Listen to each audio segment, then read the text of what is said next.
We are Baltimore. We are San Diego.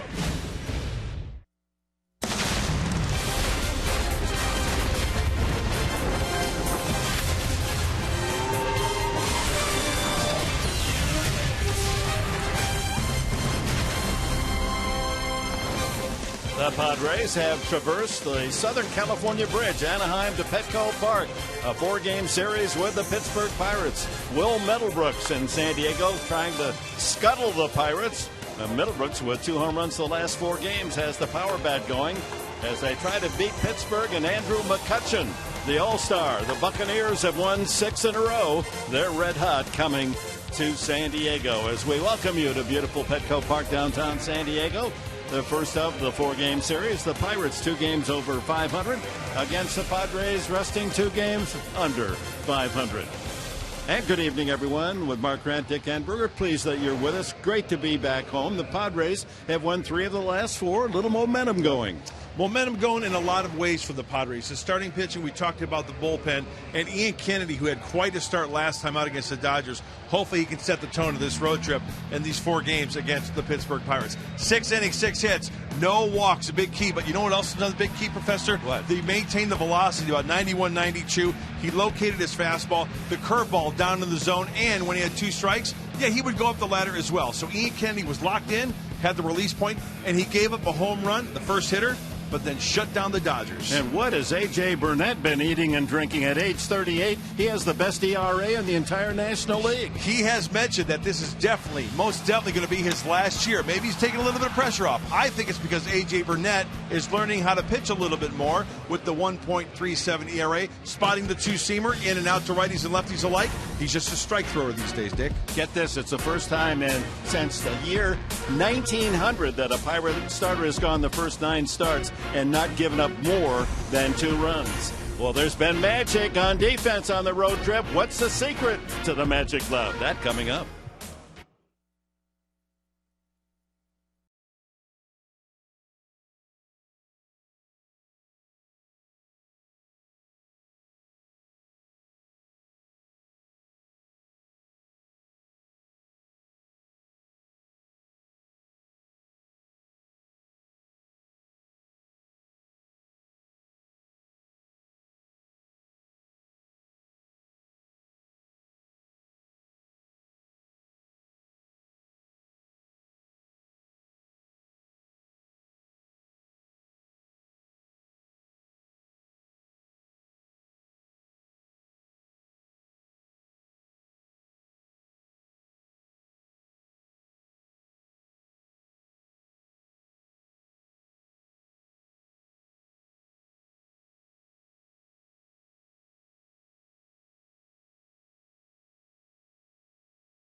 Venable going back, and makes makes the catch. Left center field, a long run for Venable. He dives and makes another great catch. Up with it is Camp. He's going to go for two. There's going to be a play, and they get him. The ball game is over. Wow, what a series of defensive plays, and a lot of those were from Will Venable. You know, most of that is because of his athleticism, but maybe just a little bit is the magic of the glove. There's a unique story behind his glove. 2 years ago, he had a lot of balls popping out of the glove, so Dave Roberts gave him his, and it's worked ever since, which got us wondering, did Dave Roberts make those kind of plays like Will does? That's the thing, is that I wish I could just say that it was about the glove and the glove makes a player, but I didn't make those type plays. I mean, he's very athletic, and I can play some good defense, but I definitely give the nod to Will Venable. So it's not the glove, it's got to be the player. So I want to take the credit with my glove, but it's the player. Oh, don't short yourself, Dave Roberts. Love the glove. Coming up, the buck stops here. Ian Kennedy trying to stop this 6-game winning streak for the Pirates. We got first pitch coming up on Fox Sports San Diego.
But it's a definitive when all facets intersect.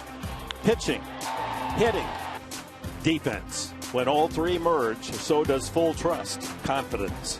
Tonight, the Padres return home to Petco full of some needed assurance after a night of solid all-around play and a series win in Anaheim. But waiting for them in San Diego, Andrew McCutchen and the streaking Pittsburgh Pirates boasting 6 wins in a row. Who will steal the other's thunder tonight? Pirates and Padres coming up. And on a perfect baseball night, here we go. The first of 4 with the Pirates, then 3 with the Mets on this shortened homestand on a 65-degree night.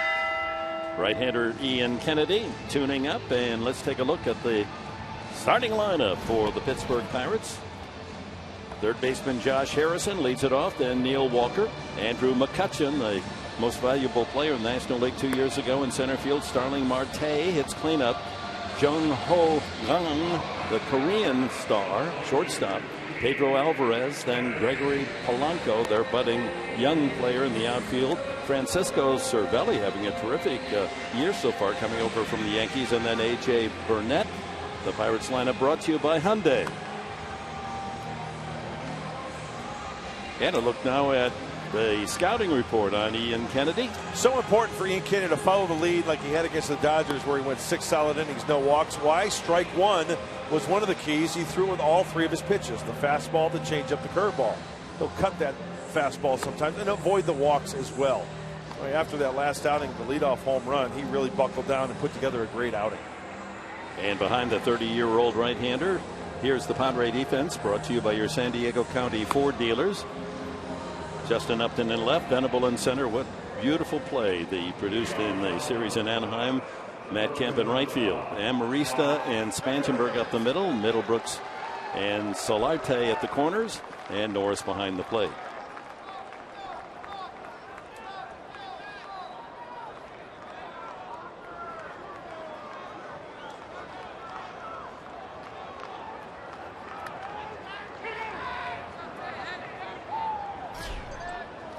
All right, we're set to go. Ian Kennedy to Josh Harrison, and the first pitch of the game is ball 1, called by Laz Diaz, the plate umpire.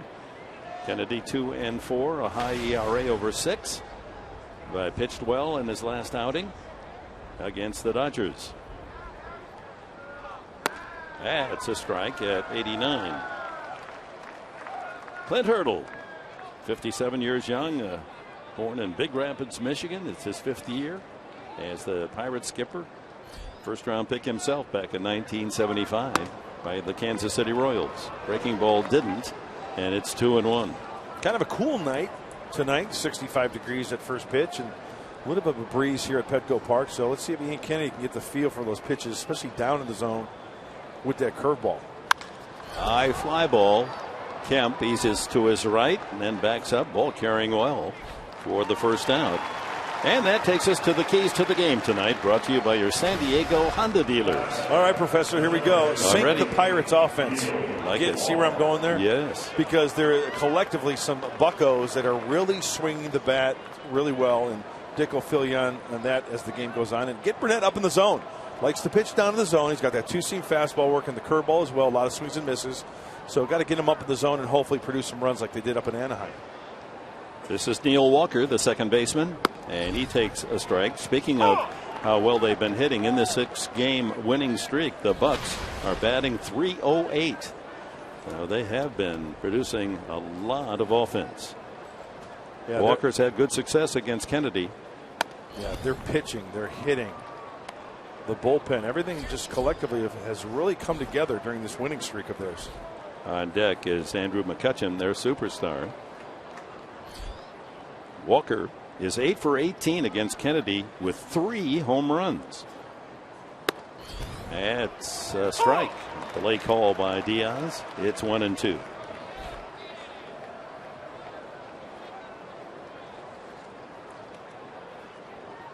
In that 6-game streak, the starting pitching for Clint Hurdle, 6-0 with a 1.91 ERA. Yes, sir. Everything is meshing well for them. Soft liner to right field. It's going to fall in front of Kemp for a base hit. So Walker, as we said, has had good fortunes against Kennedy, and he starts with a base hit tonight. Well, that was one of those curveballs from Ian Kennedy. Just kind of rolled up there. Really didn't have that bite. And also a left-handed hitter, Walker. That ball goes into Walker, speeding up his bat a little bit. And he likes to hit against the National League West as well. A .583 average for Neil Walker and the NL West. Yeah, out of the boiling pot into the fire here, Andrew McCutchen, the center fielder. He's hitting .400 against Kennedy lifetime. .300 hitter last 3 years. Grounds that one foul past third.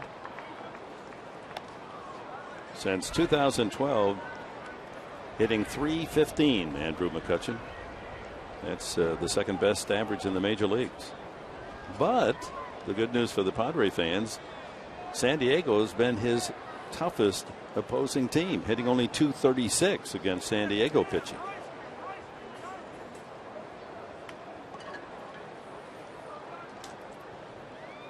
On the center circle, Ian Kennedy, his alma mater, going to play in the Southern California Regionals beginning tomorrow. Foul tip into the glove of Norris. 0-2.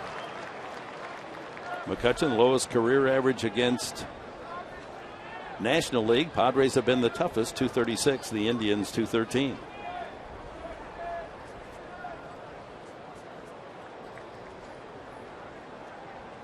Walker with a one-out single. The Padre infield shifted a bit toward the pull side. A hold on the right side with Solarte holding on Walker. This is where you got to be careful. If it's a breaking ball, bounce it.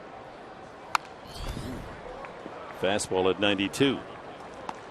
That's another thing we'll keep an eye on tonight is the velocity of the fastball of Ian Kennedy. 91, 92. He's good to go. It's amazing. A 2-3 mile an hour difference in fastball velocity is huge, isn't it? Absolutely, it sure is. You know, when you're throwing upper 90s like a Craig Kimbrell, you can probably get it away with it. But if it's straight, guys can turn it around. Yeah, if you're 91, 92 and you drop a few ticks, get down to 88 and watch out. Especially if you don't locate it. Got him. Changeup. First strikeout for Kennedy. A beautiful changeup. Righty on righty. Floats out of that hand like a balloon, and just McCutchen ties him up in knots. Watch how far out in front he is. No chance on that one.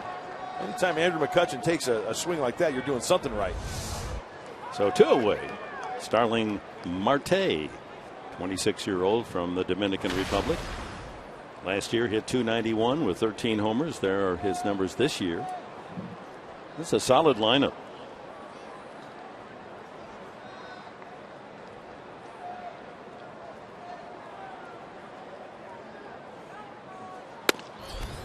Strike at 90. You know, remember, Dick, about 5-6 years ago, we saw this Bucco team, and you could just tell they had some young talent, but down the road, it was a matter of 3-4 years. And what do you know? Clint Hurdle getting into the playoffs, and first of all, getting over that 500 mark for the first time in, what was it, 2019 seasons, whatever it was. Playoffs the last 2 years, the Bucks. Yeah, good young talent.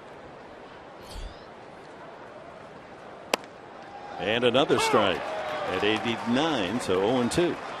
A little two-seam action to it. Good pitch right at the knees.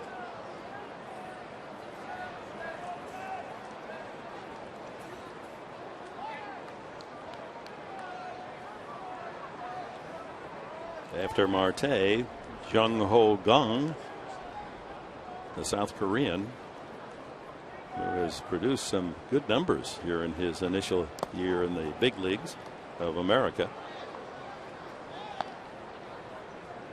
Spelled K-A-N-G, but pronounced Huang. He's hitting .313.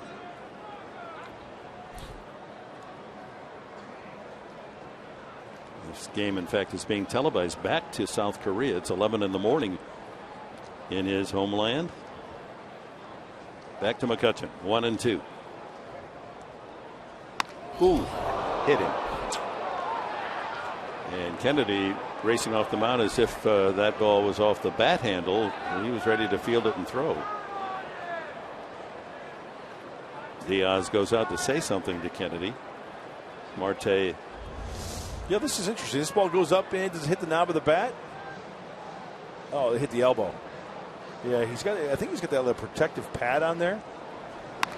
Oh, certainly sounded like ball against wood, didn't it? It sure did. And then he takes off that pad. Still, though, that's smarts. So Marte hit by a pitch, and that moves Walker to second, and does bring up Wong.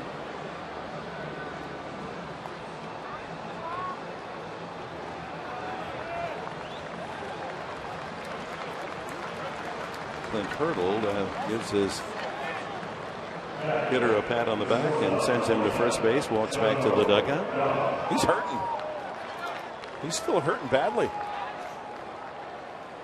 Right on the point of the elbow. That probably sent shivers up and down that left arm.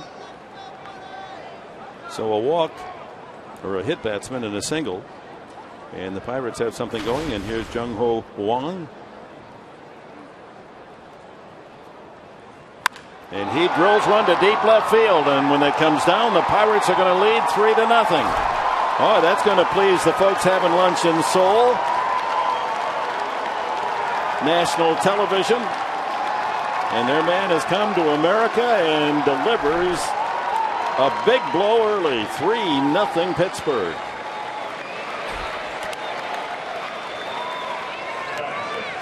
First pitch fastball. We talk about the location of the fastball. Where does he want it? Derek Norris set up down and away and out of the hand. It looked like that ball had a little cut to it as well. I don't know whether that was a get me over cutter / slider. Whatever it was in the wrong location. He wanted it down and away. And Gong was all over it. First pitch. His third home run. And a quick lead for the Pirates. He now has a 10-game hitting streak.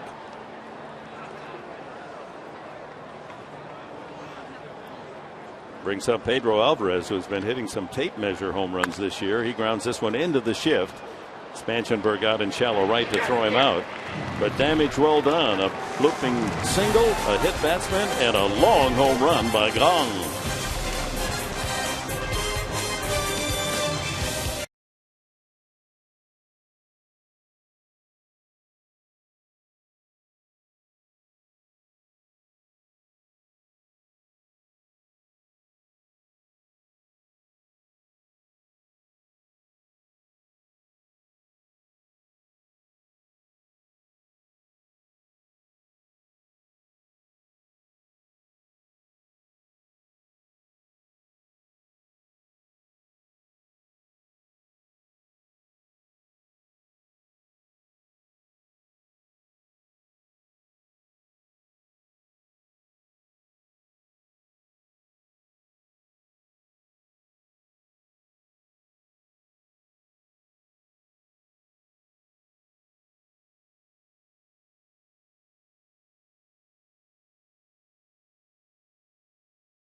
By your San Diego Lexus dealer.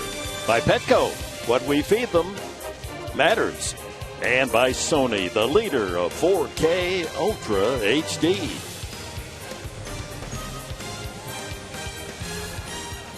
So Jung Ho Gong has given the Pirates a 3-0 lead and given his country a chance to cheer during the lunch hour back in Seoul, Korea. As we check the Padres lineup, brought to you by Toyota.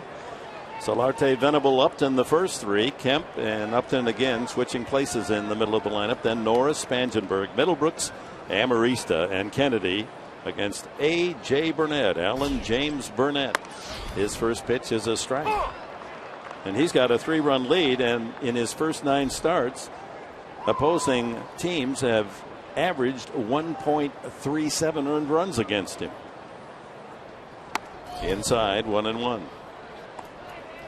Born in Little Rock, originally drafted by the Mets, A.J. Burnett, 8th-round pick. Miami, turn of the century, threw a no-hitter against the Padres. Watch out. Flashed back to the left. He is number 39 all-time in strikeouts, over 2,400 of those. And this month of May, he's 4-0 with an ERA of 1.06. And he's swinging a miss, and Solarte goes on to first base, or they're going to call that a foul tip. Oh, the ball hit him. He swung at the pitch, and it hit him. That's what happened. And you're out because you swung at it first. Yeah, he's out, dead ball. Swing and a miss, 2 strikes, swing and a miss, ball hits him, dead ball, out.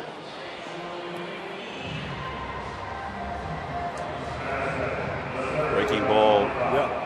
I don't see where it hit him. It looked like it just missed his left heel. No argument.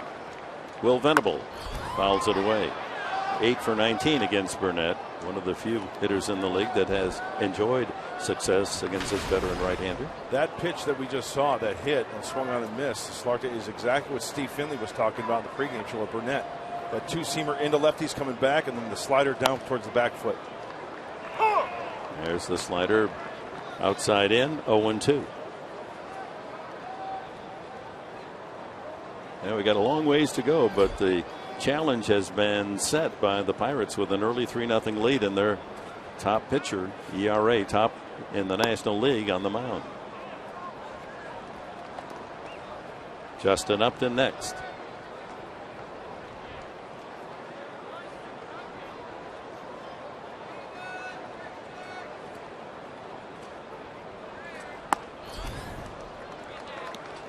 Two and two. You could already see it out of Burnett's hand. He's trying to keep the ball down out of the strike zone at the knees or below. That two-seamer, the lower he keeps it, the more break he will have.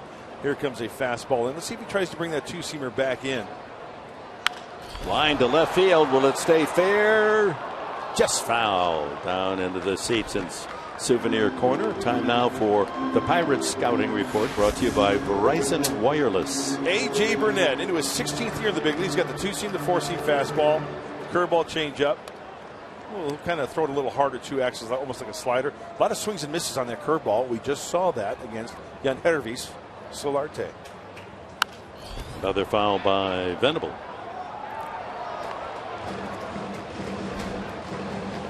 Talk about the arsenal of right-hander A.J. Burnett. Fastball coming in with the wind at 67. Placing is the curveball at 30. And showing up at 3% is the Cambio. He misses inside. It's tough to read Diaz because he has a delayed strike call, and he kind of raises out of the crouch. And you got to wait for him to throw the right-hander nod. That one just missed. Yeah, good call. Pitch number 7 there, clearly off the plate. And another strikeout. So Solarte and Venable succumb to the great stuff of A.J. Burnett. Just like I said a little bit ago, free and easy motion, that two-seamer action out of the hand. See the two fingers on the two-seam grip. Looks like he took a little bit off that as well, almost acting as if it were a changeup, but it was a two-seamer at 91. Justin Upton, 293 now. He has the best batting average of any Padre on the active roster, and of course leads in home runs and RBIs. And he's had success against Burnett. Ball one.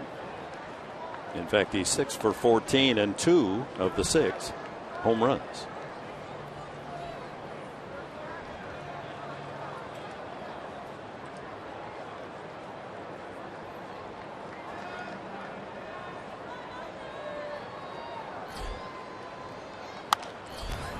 Popped up out of play.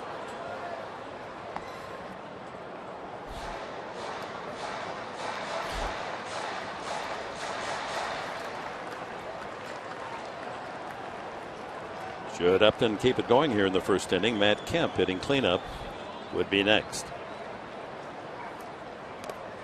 2-1. Kemp breaking out in Anaheim with that 3-run double in the 4-0 extra inning game, and had what proved to be the winning hit last night in the 5-4 victory. And then how about that hose he was showing off there in the last inning? Yes. Giavotella tried to stretch a single into a double. And 3-1 to Upton. And Matt's done a fine job with the glove as well in right field with his arm going right to left. Let's see if Upton can get on for number 27.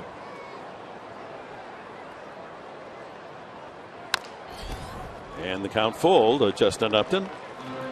And that gives us a chance with that foul ball to look at the defense behind A.J. Burnett. Marte, McCutchen, and Polanco in the outfield. Around the horn, Harrison, Gong, Walker, and Alvarez. Burnett being received by Francisco Cervelli. Pedro Alvarez sporting the James Harden beard. I like it. It's a good look. Good kid, Pedro Alvarez. Ball 4.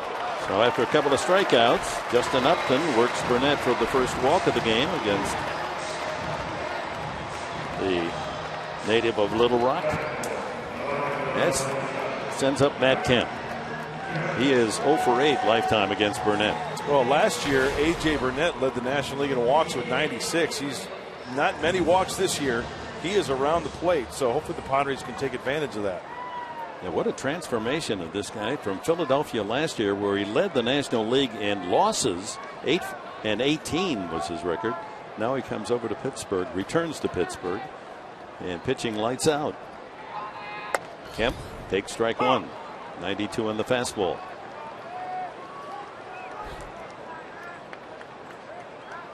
I think he's just trying to simplify things. Using that two-seamer to his advantage with tremendous movement in and out to righties and lefties alike. Upton goes, and Kemp sends it high in the air to center field. Routine for McCutchen. And that's it for the Padres in the first. 3-0 Pittsburgh after one.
Brandon Morrow through a simulated game, 45 pitches. I talked to him afterwards. He said he felt good. So they will wait and see tomorrow if there's any soreness in that shoulder, anything outside normal soreness that would be after a 3-inning ordeal. And then they'll decide whether or not he is ready to go out on a rehab assignment. Yonder Alonso is on a rehab assignment right now, playing for Lake Elsinore.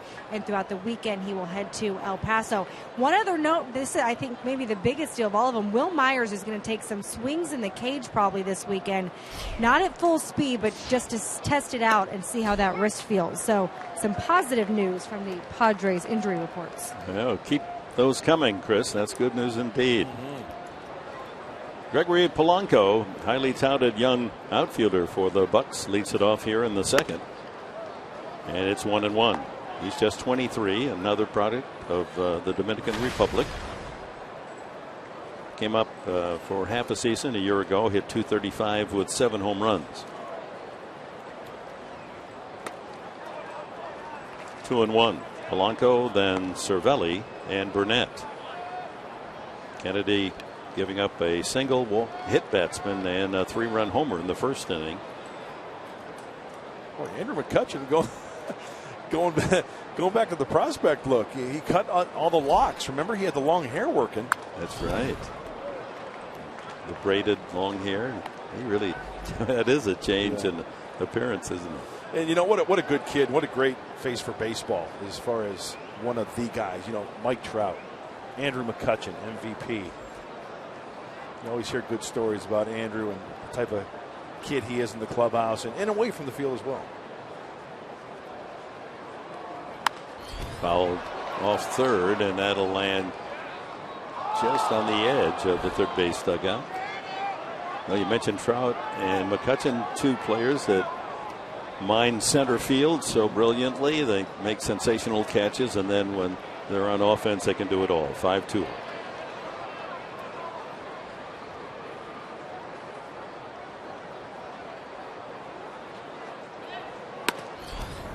And the count goes full to Polanco.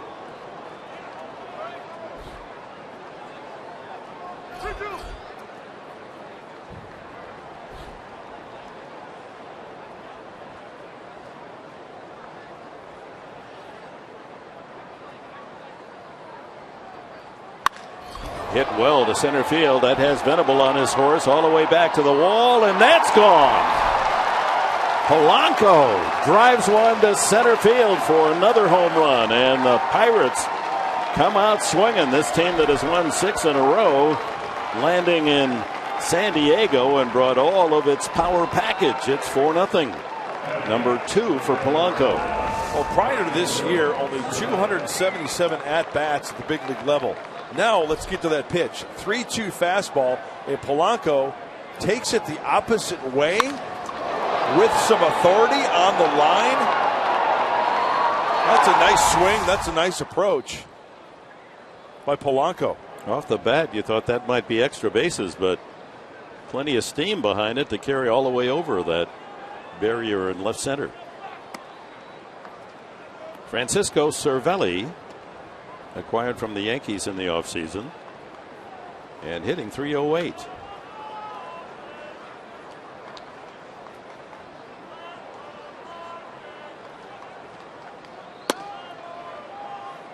(2-0). Well, Kennedy had given up 9 home runs prior to the game tonight. A couple more this evening early.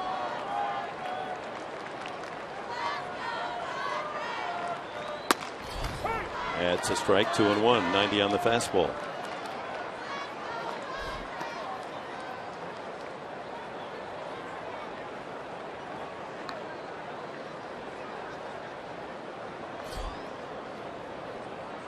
Changeup looks like. Well, with the 2 home runs in this ball game early on, that's really not the MO of this Pittsburgh Pirate team. They're 10th in the National League in the home run column. Showing some power tonight. Well, Kongs went 430 and Polanco 414. And the count now full to Cervelli. The catchers for Clint Hurdle have really been offensive minded. They're the best in the major leagues with a combined .310 average. Cervelli hitting .308.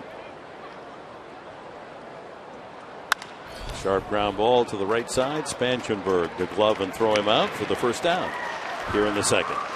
And our closed captioning for tonight's game brought to you by Wiener Schnitzel.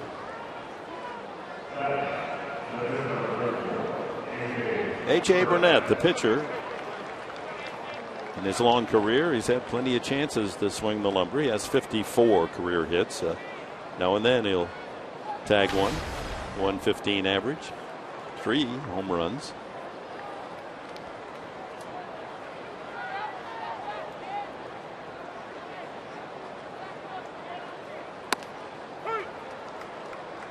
.89 fastball.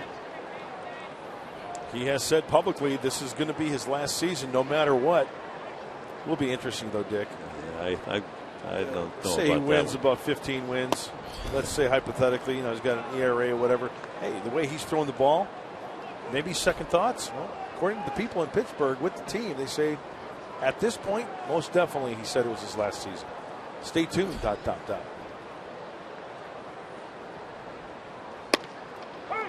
1-2. Well, there may be other issues as to why he wants to leave the game. But as you point out, that if he continues pitching like this and gets into some Cy Young conversation and they get to the playoffs, one's mind can change as he swings and misses at the breaking ball. Second strikeout for Kennedy.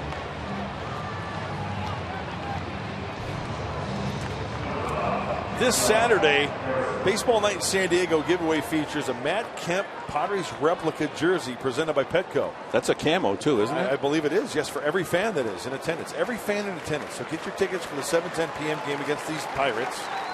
Walk away with your very own Matt Kemp camo jersey.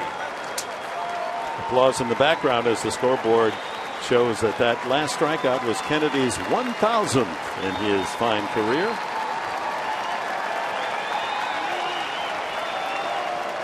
Fans offering applause for Kennedy. Some of the good feelings about that strikeout smothered by 2 home runs already. Well, it's quite a milestone. Congratulations to Ian. Josh Harrison fly to right field his first time up.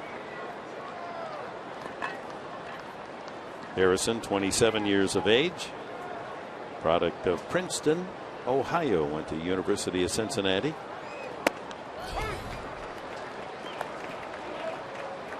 Yeah, the Bearcats really aren't known for their baseball program, are they? No, but football, basketball. Now and then, yeah.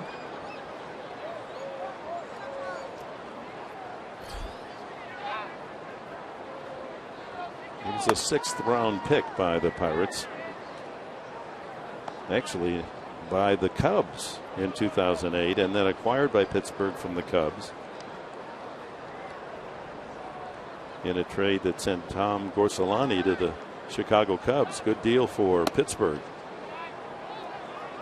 3-1.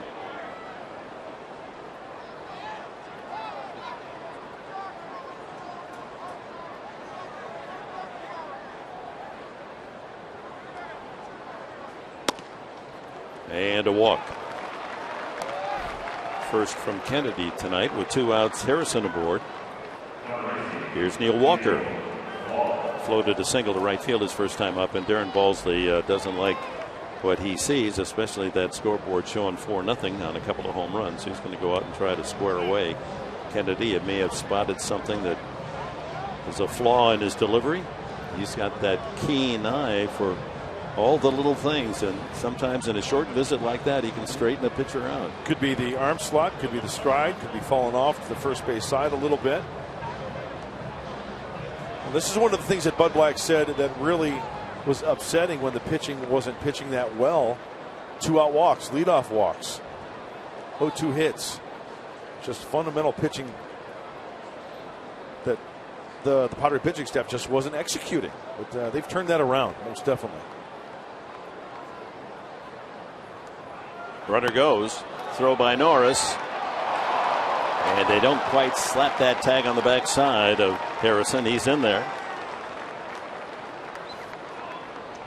I'm sure somebody's on the horn in that Padres dugout. 3rd stolen base for Harrison. Good jump for Harrison. Good pitch to handle for Derek Norris. And Kennedy had a block from that tag. No argument, so Harrison a walk and a steal in scoring position. Ready to bounce home should Walker get a base hit. 2-0.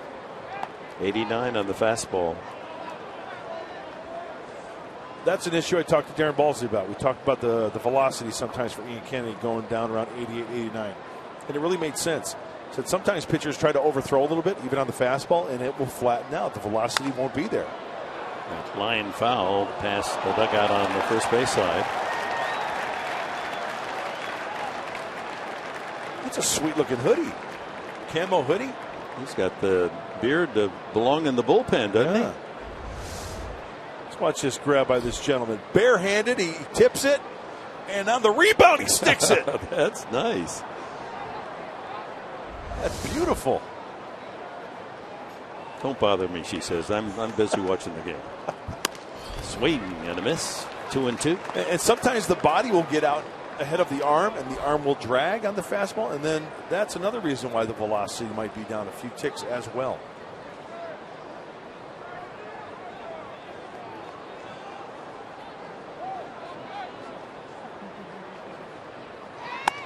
Got him. High fastball for the strikeout. Kennedy's 3rd, but another run for the Buccos on the home run by Polanco.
Tomorrow, MLB on Fox Sports 1 continues as the Diamondbacks take on the Brewers at 1 p.m. Pacific.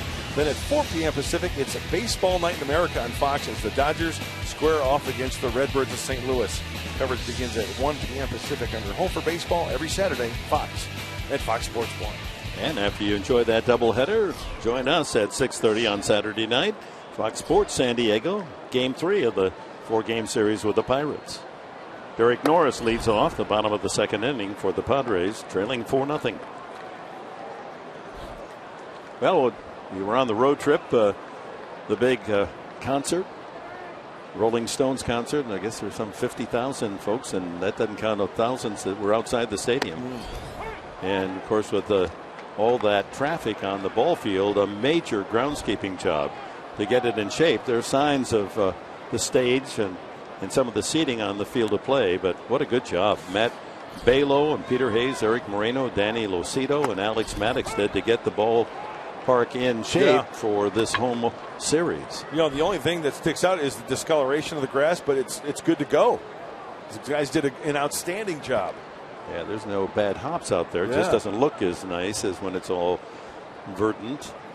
Horticulture, chinch bugs, manganese, Kentucky bluegrass.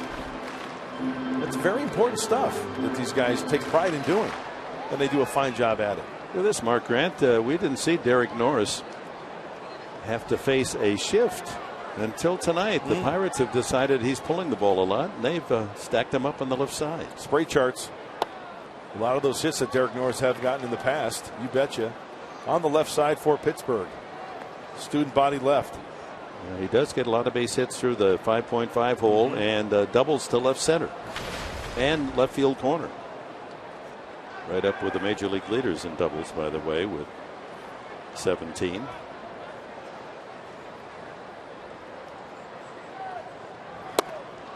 Another strikeout for Burnett. 3 already. Good curveball from A.J. Burnett. Getting on top of it and locating as well. Down and away.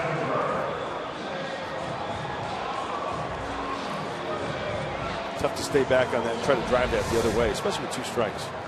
Corey Spangenberg. 2 home runs this year, both in the same game. 228 the average.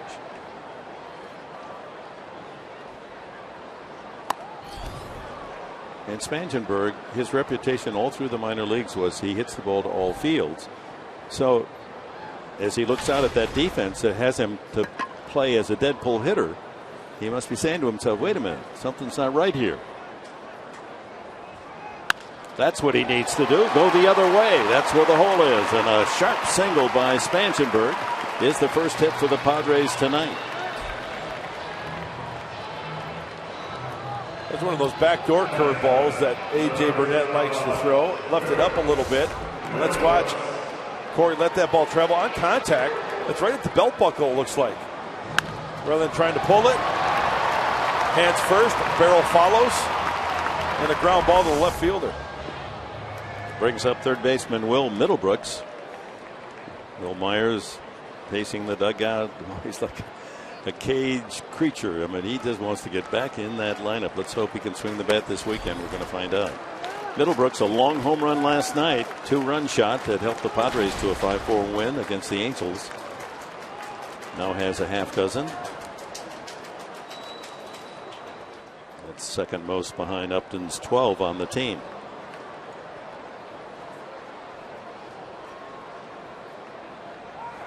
Run goes and a fly ball to right field. Spangenberg doesn't know where the ball is.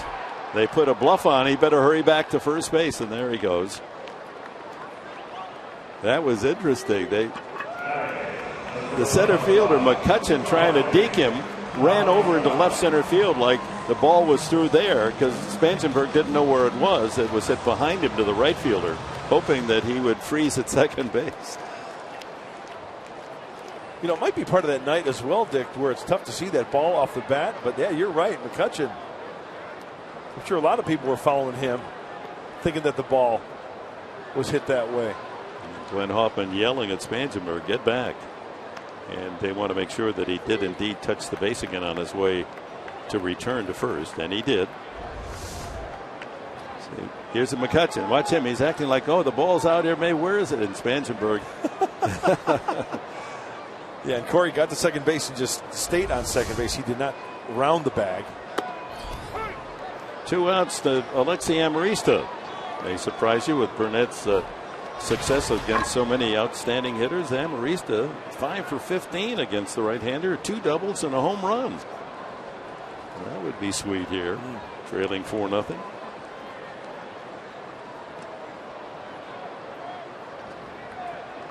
Well, we know that Lexi can turn on something down and in and flirt with that foul pole in right field.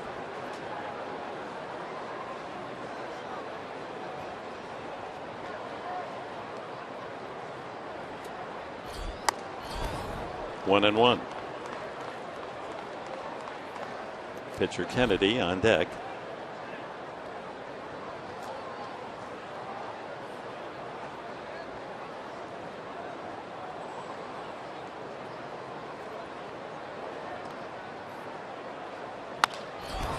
Center field. McCutchen there. A couple of steps. And the Padres are gone in the second. It's still 4-0 Pittsburgh.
The trade brought to you by Ram Trucks. And Will Venable, we saw him go up over the wall, take something away from Mike Trout in Anaheim. How about coming in and going to his right? Taking away a base hit, extra bases, gloving it. And Chris Button did a nice piece on that glove. Used to be Dave Roberts, so a little bit of Dave Roberts out there with Will Venable. Well, just think of how many baseballs have been clutched by that glove in its career. McCutchen, Marte, and Gong for the Pirates in the third. 4-0 Pittsburgh. Well, we talk about the total hits this year. 43 for Andrew McCutchen. Where does he like to hit? Well, down the middle at 14, and then he likes to get extended with 7. That's the outer third of the plate. About belt buckle high for Andrew McCutchen. That was one of them there. He just could square it up. His first time up, he struck out. Down and in. Got him swinging.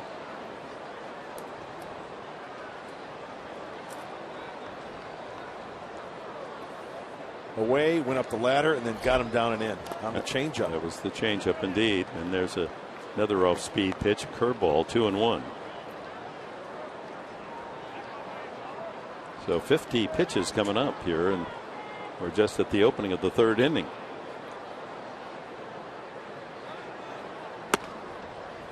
Three and one. 89 in the fastball. So the last handful of fastballs from Kennedy have all been under 90 miles an hour. He's got to locate. Got to be very careful. Like any fastball, 88, 98. Better hit the corner. There you go. 89 again.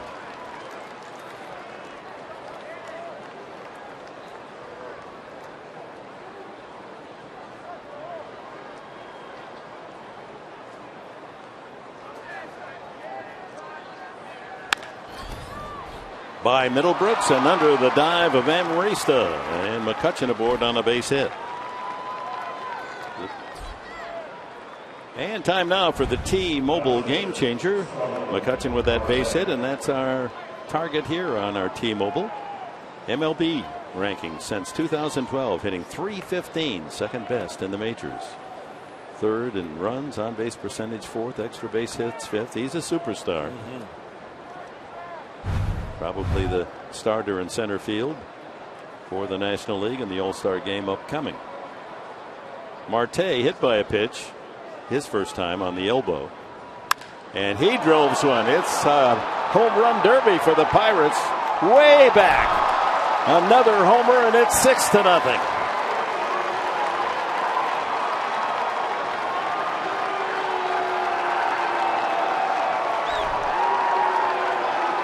McCutchen jogs home in front of Starling Marte, his 10th home run of the season.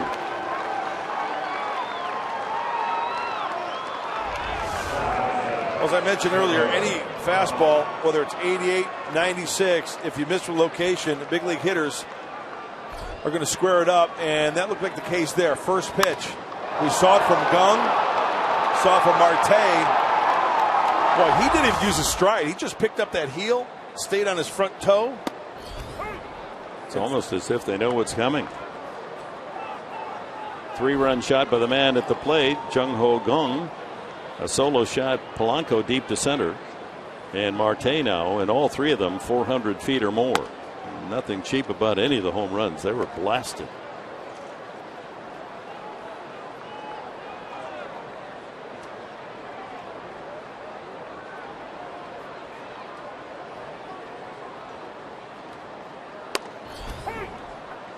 .90 on that fastball. 1-2. So Kennedy snapping his neck back to see how far another one goes.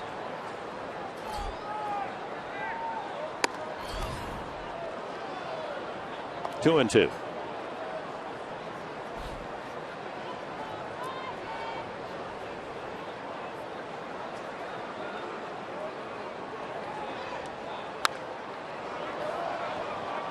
Well, we talked about the Jung Ho Gong home run, the 3-run shot. Look at the location there. That's the strike zone. And when you draw a line that's right at the belt buckle, he gets extended. That was a first pitch. First pitch hunting on the fastball for the home run. Measured at 430 feet.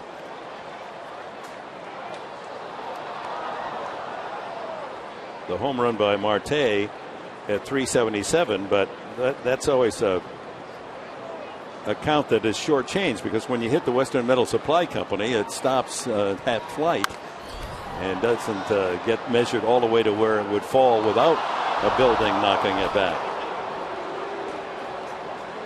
Go 2-2 to Gung.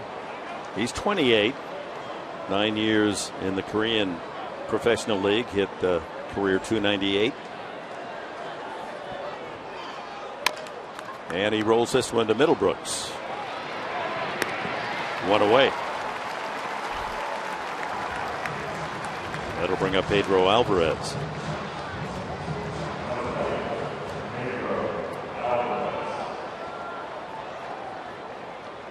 Great to be home. Beautiful Petco Park. You bet.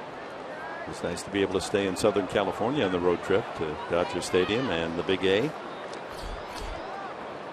As Corey Mazzoni, he's the long man in the Padre bullpen tonight. Kennedy is due to lead off the bottom of the third inning, and now down 6-0. It forces manager Bud Black's hand as to how soon does he want to get into the bullpen.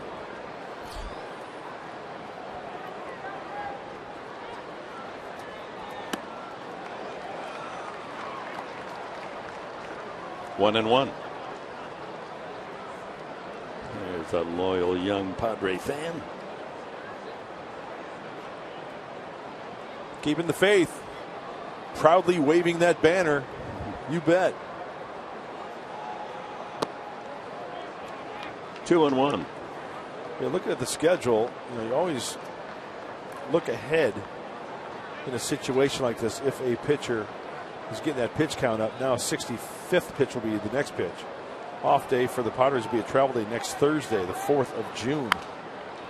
With 3 home runs tonight, you saw in the last 10 games. The Pirates going long ball.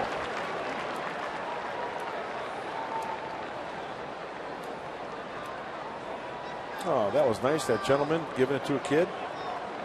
Nicely done, Yeah, sir. we see a lot of that, don't we? That's terrific. Swing and a miss. A curveball gets Alvarez. Strikeout number 4 for Kennedy. MLB.TV Premium, the #1 live streaming sports service, is celebrating 13 years. Watch every out-of-market game live or on demand in True HD. True HD on over 400 mobile and connected devices. Real-time highlights, live look-ins, pitch tracking widget, and more. Every night on every device. Blackout and other restrictions apply. Visit MLB.TV for details. I hate that false HD. Oh, yeah, you don't want any part of it. You got to get true HD. It's true. It's true. Line drive into the right field corner, and it is foul. Way out in front was Polanco. He sent a line drive home run over the Saquon sign in left center field his last time up.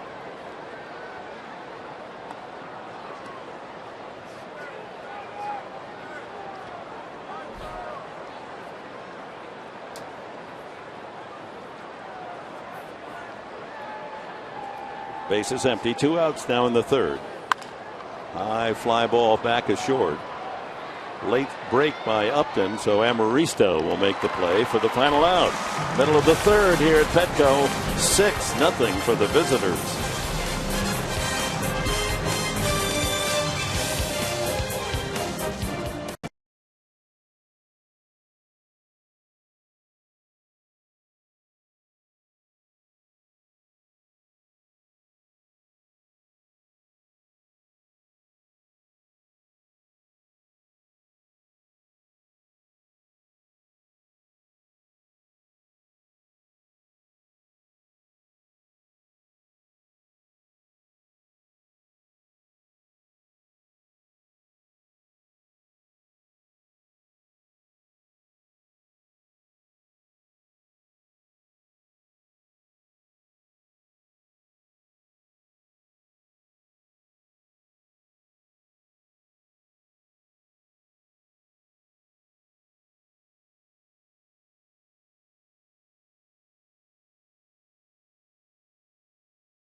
Nothing. Make-A-Wish does such a fantastic job making the wishes come true for sick children. And they teamed up with the Padres to grant Dominic's wish. He wanted to come to a Padres game, meet Justin Upton, Andrew Kashner, and the San Diego Padre.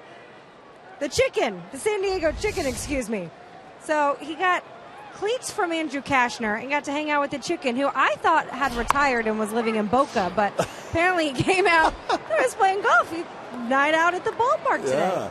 Chris, that is truly free-range chicken at the ball yard tonight. Ted Giannolis, one of the best. Yeah, we miss him. He certainly has brought life to so many baseball and sports arenas. Ian Kennedy will hit for himself so early in the game. Last of the 3rd, 6-0 Pittsburgh. And once again, Dick, this goes back to what you were talking about earlier. We saw Mazzoni getting up in the bullpen. Ian Kennedy needs to chew up a couple more innings. Maybe with the 6-0 deficit. No, you don't pinch hit here. It's too early. You're down by 6. You're not going to burn a bench player.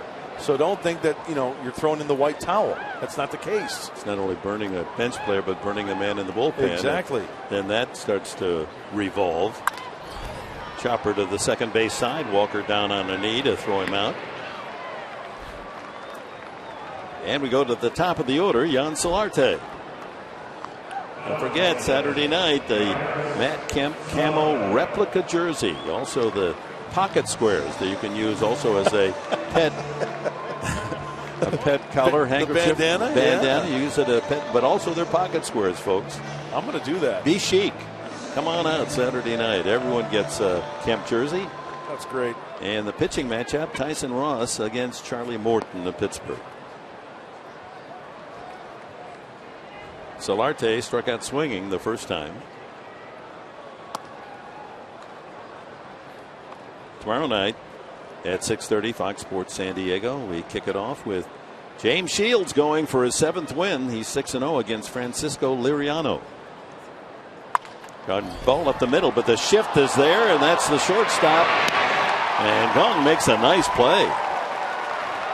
Wow. So they overshifted on Solarte, and it pays off as Gunn, who's hit a 3-run homer, takes a base hit away from Solarte. This was a nice play.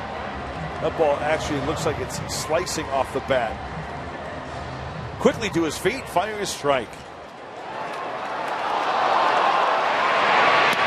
Fielded the ball on the second base side of the bag.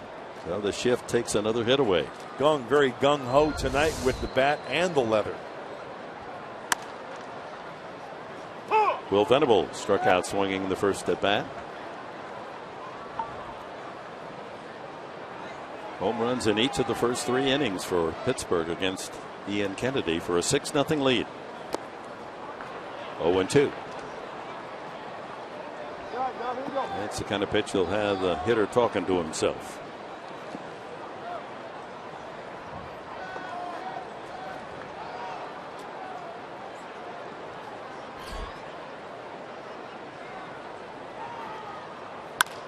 Up the middle, but Gong is right there by the bag on the overshift. And it's a quick and easy 1-2-3 inning for Burnett.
Only 25 miles from Petco Park. Advance to the top of the 4th inning tonight with the Pittsburgh Pirates leading 6-0. They come to town with a 6-game winning streak, and they've rolled a 6 already against Ian Kennedy. Cervelli, Burnett, and the leadoff man Harrison in the 4th. Cervelli Grounded to second his first at bat, and takes a breaking ball for a strike.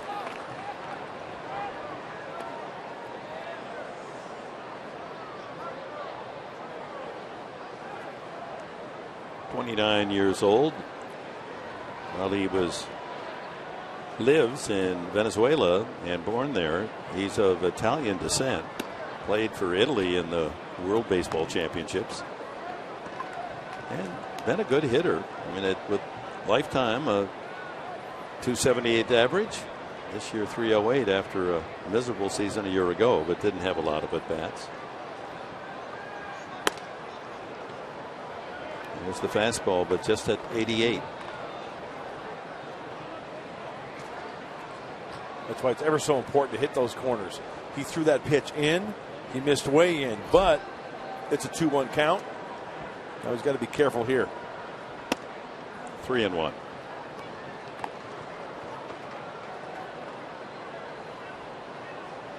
Pirates are just beginning a road trip of 10 games, 4 here, then they go up north to San Francisco for 3 and finish in Atlanta for 3 more before returning to PNC Park. Their 6-game winning streak at home. Ground ball into left field, and Cervelli has his first hit tonight. Steve Finley joins us down by the Padre dugout, and the NL Central. Pittsburgh's currently 6.5 behind St. Louis, and the Cardinals. Bad news, Matt Adams, their first baseman, a terrible quad injury. He's going to be out 3-4 months. But they just seem to plug in another good player, don't they?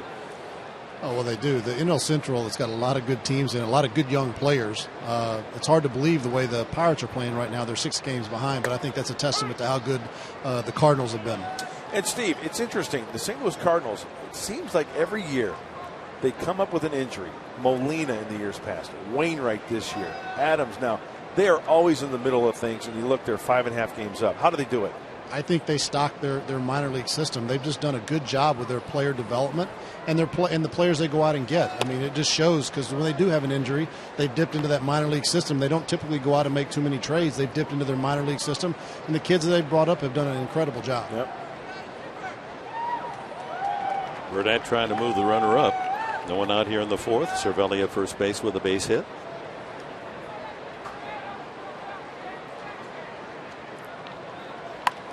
And a good bunt. Kennedy bobbles, still has time as Burnett just strolling up the line to first base. And the sacrifice successful. Well, he did have a chance to go 2 on the force, but you can almost hear somebody on the field level yelling 2-2. But then once the bobble, get the sure out. The ball was kind of bunted firmly towards Ian Kennedy. Here it is again. And he was only halfway to second base, and then by that point, just get the sure out at first. That's the 4th sacrifice bunt for Burnett, so he's helped himself. That's interesting. The entire Padres pitching staff doesn't have a single sacrifice bunt. 4 already for Burnett. So he moves Cervelli to second. Josh Harrison, a walk and a fly out to right.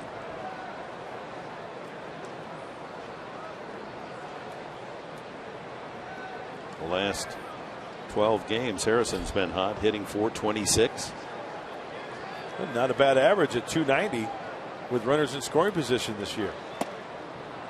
Takes away 2-0, and again the fastball at 88 miles an hour. Normally Kennedy's at 92. That's about where his top speed is, 91, 92. 88 again, so he just doesn't have the velocity that you normally expect from the right-hander.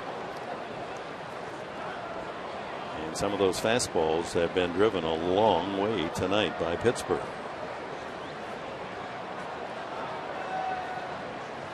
Yeah, Buddy reaching for the phone.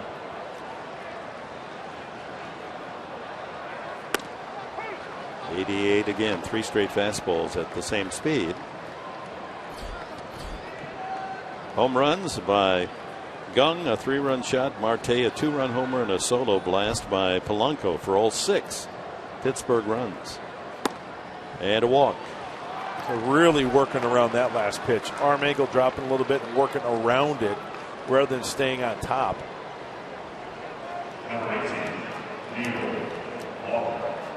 Neil Walker. I like what Buddy did in letting Ian go back out this inning because it's 6-0 right now.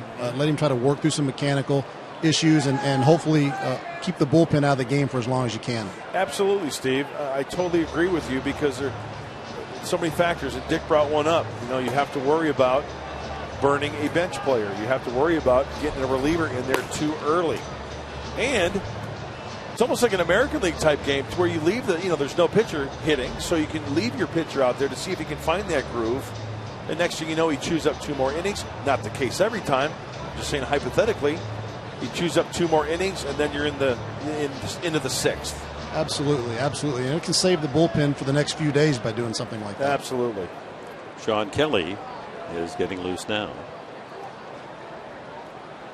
Walker a single and scored in the first. He struck out swinging in the second inning. Or if there were to be a theme this early on in Ian Kennedy's 81 pitch effort, is lack of location, just not locating the fastball and losing a few ticks on that heater. 89 on the fastball inside.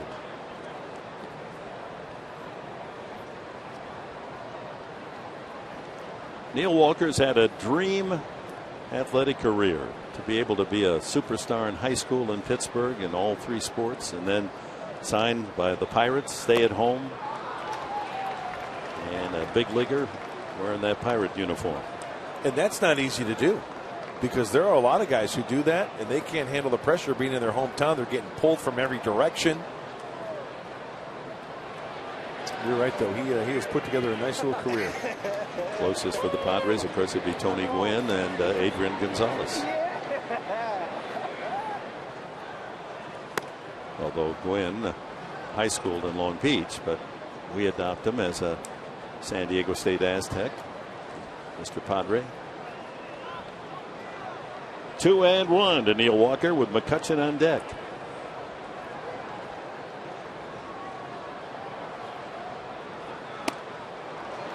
Change up, 2-2.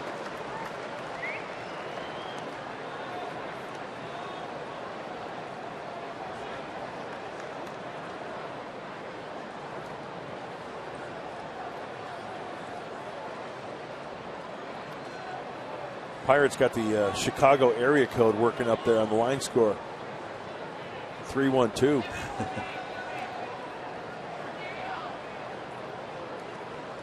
So I think it's only appropriate the Padres try to work a 6-1-9 up there. That at some point tonight. That would trumpet. I'd like him to start with an 800 number. There you go. Nice going, Steve Finley. 2-time All-Star.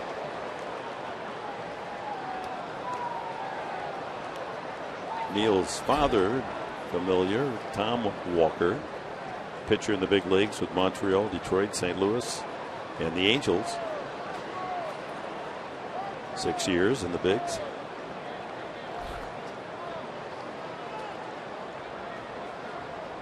Two and two.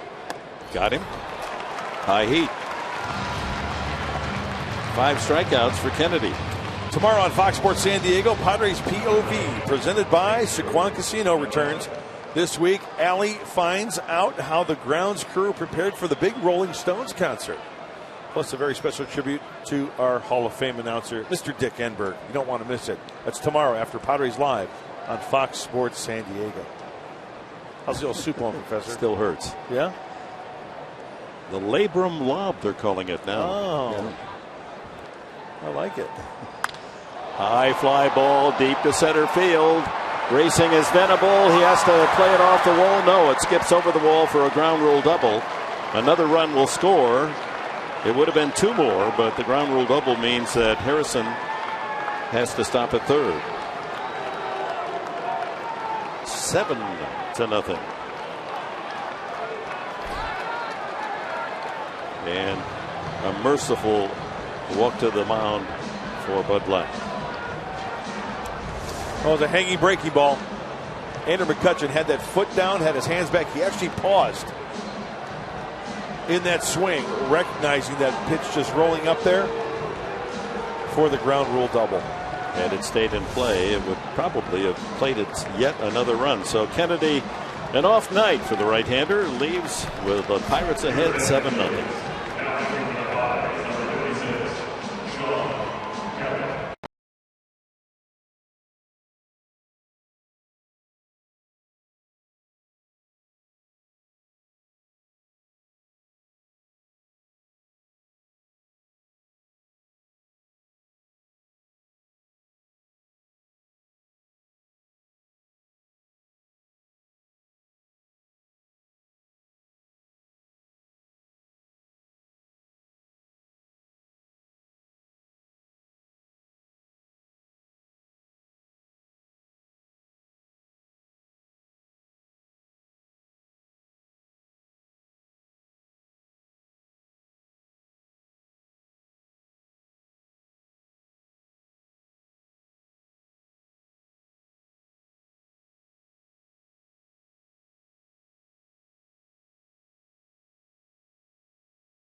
History brought to you by Geico. September 24th, 2006, Trevor Hoffman retired all 3 Pirates to earn his 479th save, passing Lee Smith, becoming the all-time saves leader. Sean Kelly, his 12th appearance of the year. Runners at second and third, 2 outs here in the 4th, a run home. And the Pirates with a lusty 7-0 lead. Starling Marte hit by a pitch and scored, and hammered a 2-run home run off the Western Metal Supply Company building his last time up.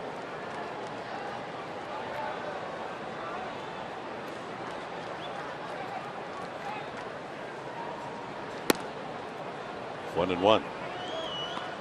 This pitching change brought to you by El Cajon Ford. Well, last time out for Sean was Sunday against the Dodgers, an inning, a hit, a strikeout.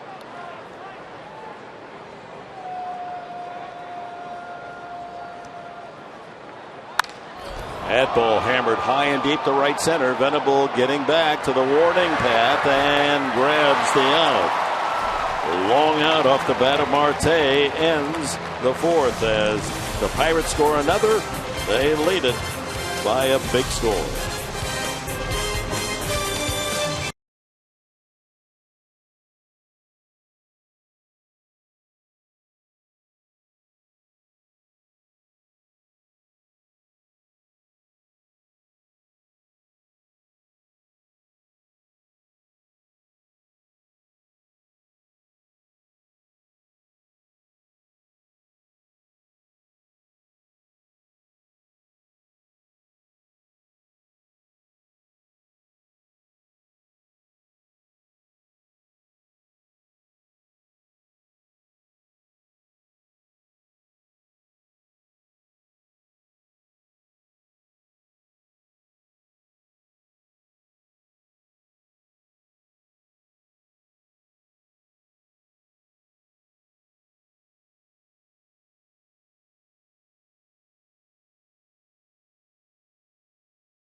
In action, here's his diving catch. He can cover a lot of ground. That was on May 2nd. and he can go back, he can climb the wall, and he seems to play like a kid. You know, just even the way he flipped that ball back in underhanded. Hey, having a good time. Well, he has such an instinctual ability out there to get a jump on the ball. His court awareness is amazing in center field, just like the play in earlier in the game when he tried to deke Spangenberg going to second base on the full sprint in. He plays an amazing center field. I'd never seen that, Steve. Had you seen someone try to pull that deke? Not like that. I mean, he did full yard sale on that one. He almost had me. Justin Upton walked, one of only 2 base runners allowed by A.J. Burnett, the other a single by Corey Spangenberg. Upton, Kemp, and Norris for the Padres in the 4th. Burnett already with the best ERA in all of Major League Baseball coming in, and now with that 7-run cushion. Padres start picking away. Get something just in terms of a morale run. Hey, I remember a game a long time ago back in 1998. Steve Finley was a member of that team. I believe the Padres were trailing 7-0 against the Dodgers on a night that they could clinch the division, Steve Finley. Remember that? You guys came back and scored 8 to win the game, to win the division? I do remember that. 2-1 to Upton. Pitching him carefully again, Burnett. I like your enthusiasm. You know, Mark Grant, always the glass isn't half full, it's 3/4 full.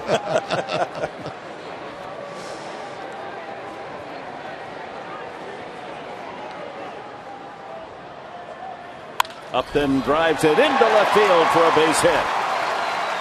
Harrison able to take one step, and that ball was whizzing by him.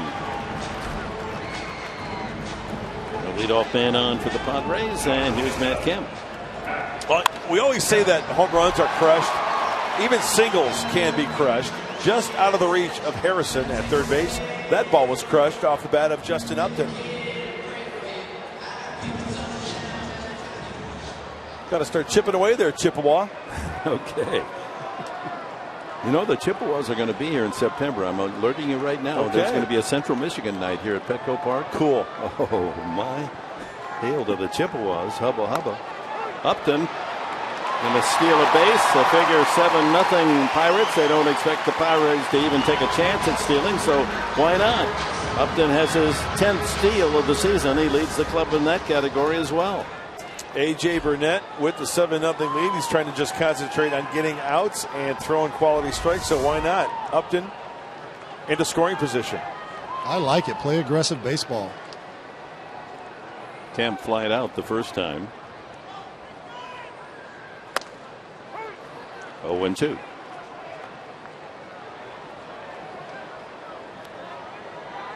Derek Norris to follow.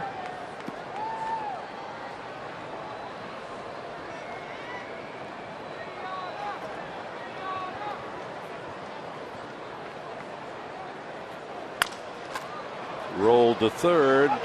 Foul ball is the call. Foul ball, no play. Plate umpire Laz Diaz makes the call as the ball was in front of third base. That's his call. Snappage on the shillelagh as well. So Matt Kemp will get rid of that one. It almost made an out. Get a good one. Get one with a hit in it.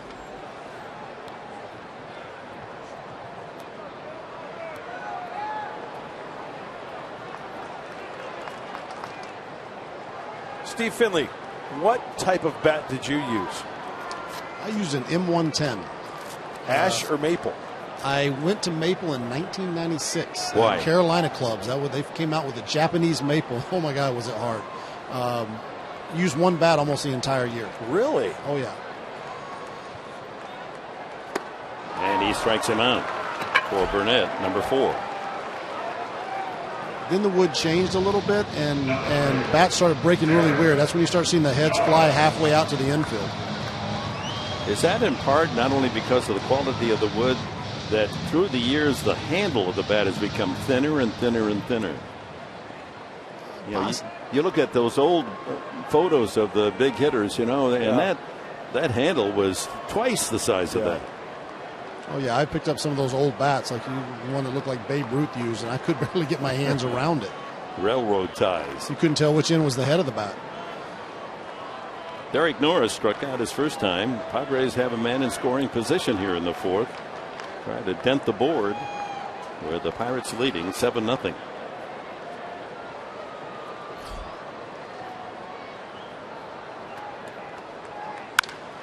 Shot right at the shortstop. Gong. He goes to third. It's safe. Hey, you know what? He's got it. He's up 7-0. You got to get the for sure out. Especially leading 7-0. Exactly. That opens the door for the Padres. Now one swing and get 3 runs and make it interesting. This ball is hit so hard. Gung gets to it. Who cares about the runner? It's not a force play. It's a tag play. He has to make the perfect throw. Not the case. First and third, still only 1 out. It's not a base hit. It's a fielder's choice. Hurry up, throw a pitch. I hope they don't challenge that. He was in there. Wait. I thought he may have gotten him on his back foot before his front foot hit the bag. Throw a pitch. Hurry. Throw it. Spangenberg singled his first time. He rolls that one to first. Out there, a tag play. No. Upton scores. It's 7-1.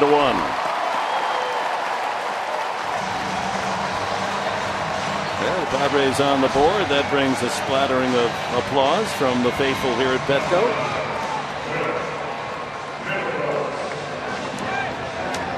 Of course, Spangenberg is 5th RBI of the year.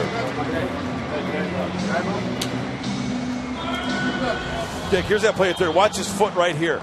Does he touch it there before he gets to the bag? I thought he got it. I'd have to see that again. I was watching the glove go all the way to the leg. And I think that's what the third base umpire, Jeff Nelson, was looking at. Will Middlebrooks flying to right field his first at bat.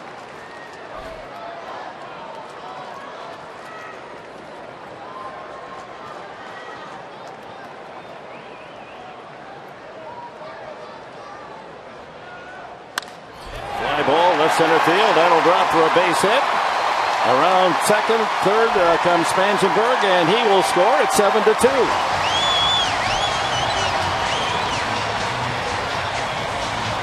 Make that Derek Norris coming around from second base.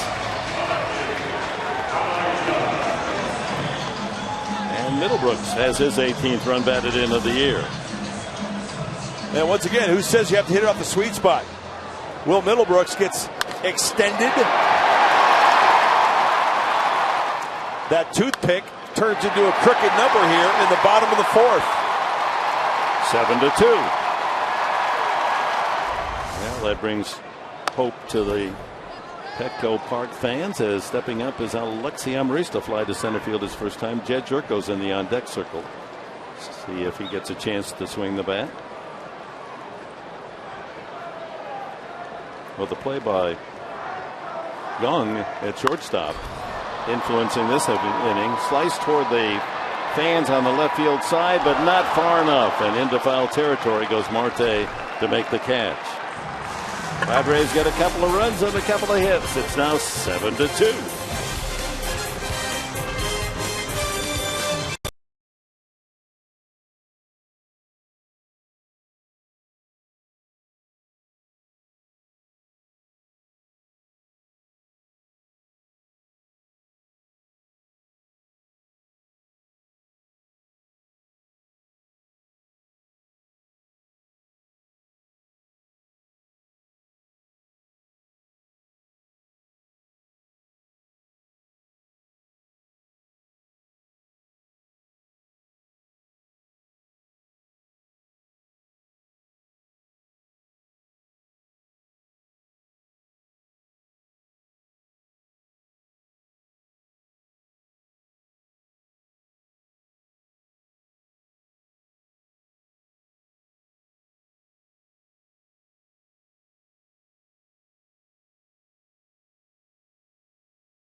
7-2. So we go to the 5th inning, and tonight's game is presented in HD by Sony 4K. Sean Kelly back out to work the top of the 5th inning. Gung, Alvarez, and Polanco. Well, we talked about the bullpen in our pregame show and how important of a job they did on this last road trip. 14 2/3 innings pitched. In the ERA below 2. Well, they need to come through tonight. Gung making a mental error in the field in the 4th inning, going to third base trying to get Upton, and that is not an error, but it serves the same purpose. Gave the Padres an extra out, and they were able to manage a couple of runs. That one will make it into the crowd. I understand that they had a microphone in the TV booth for the Korean national telecast, going back to Korea, and also here in the States on MBC. And when we get a moment, let's hear how the Koreans called Gung's home run.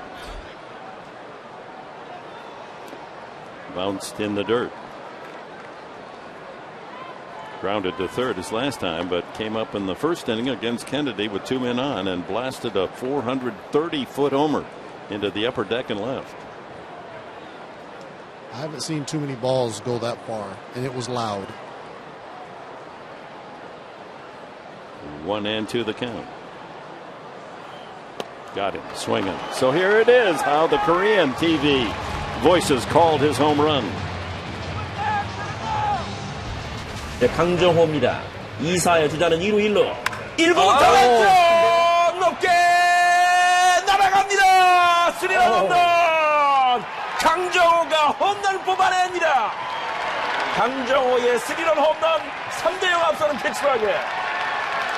The home run translates internationally. That was fun. Thank you. And did you notice they were saying his last name first?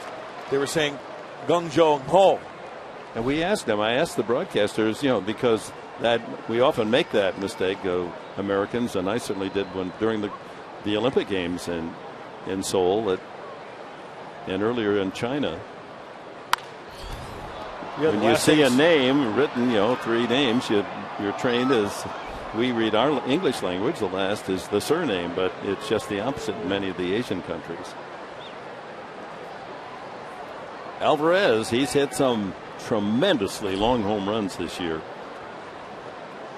At PNC, cleared the right field wall. He strikes out here into the Susquehanna River and into a boat on one of his home runs. And that wound up down in Cincinnati, Ohio, and that's a long home run. A couple of strikeouts for Kelly here in the 5th inning. And here's Gregory Polanco. Homered. 414 feet, a line drive over the center field wall, popped to short. Well, if the Padres are going to get back into this game, the bullpen does need to keep doing what they've been doing and throw up some zeros here.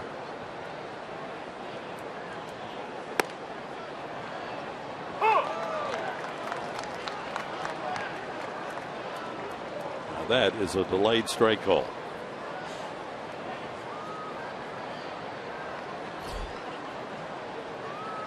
Wow. 0-2. Sean Kelly has got the slider biting like a mule tonight. And the Pirates never liked mules on the ship. No, exactly. If you had a mule on the ship, they wouldn't even attack it. They'd go the other way. No chance. Throw him another one. Don't waste the fastball.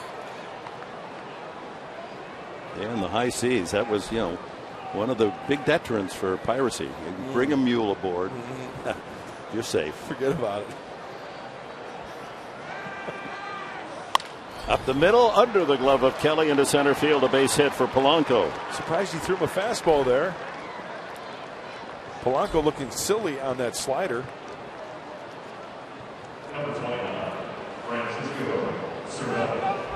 After a couple sliders, swung on and missed, and then wasting the fastball up and away. He goes back to the number 1. And Polanco enough on top of it to keep it. Watch on this on contact. Getting on top of it and sending it up the center of the diamond.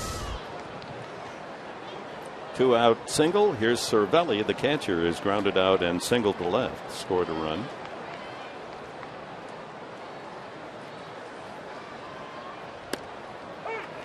If Cervelli catches tomorrow night, that'll be unusual. The battery will be Francisco Liriano to Francisco Cervelli. Now they should be up playing in the Bay, shouldn't they? I mean, yes, good call. I don't know. In baseball history, probably it's happened in the big leagues. You have the battery with both first names Francisco. There's Liriano, who had a great season last year, but this year's only 2-4.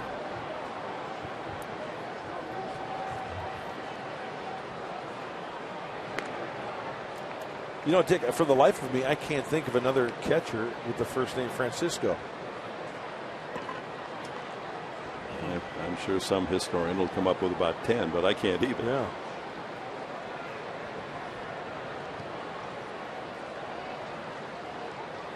Might have been, but Americanized, and they were Frankie by the time we talked about him, right? Yeah.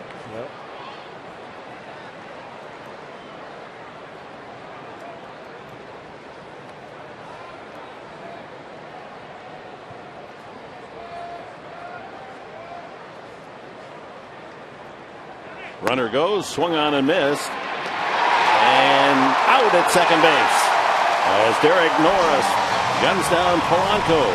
Another out for Derek Norris, and a good tag made by Spangenberg right on the spikes.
Ironic about AJ is that the last couple of years he's tried to retire, and the Phillies signed him, and now he's back with the Pirates. So, and believe me, I think everybody who's played it's hard to shut it down. I mean, you want to keep playing, and it's a real testament to him that he's still competing and playing with a lot of passion and emotion. And throwing the ball like he's throwing it. And Bud Black, who hung up the spikes when he was 37, here's Burnett at 38, having such an outstanding year. El Monte, the pinch hitter for Sean Kelly. Kelly did a good job in his inning in the third. Most consecutive starts, allowing 2 or fewer runs, going back to I think it goes to 1900, even farther back. And he has the Pirate record.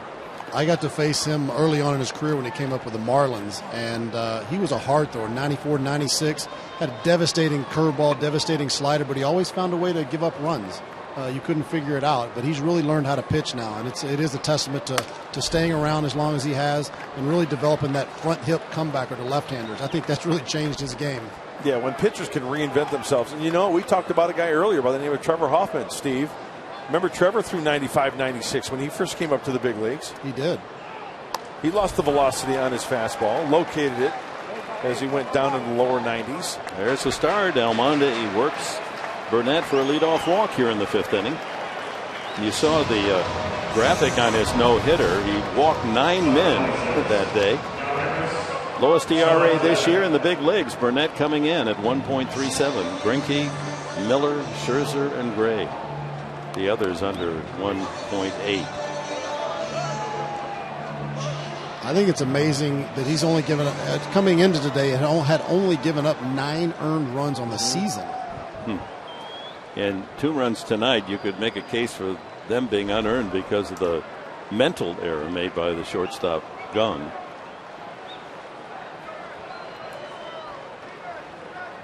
See if the Padres can take advantage of the leadoff walk. Almonte there at first base. And that sends the lineup around to Jan Solarte, the leadoff man.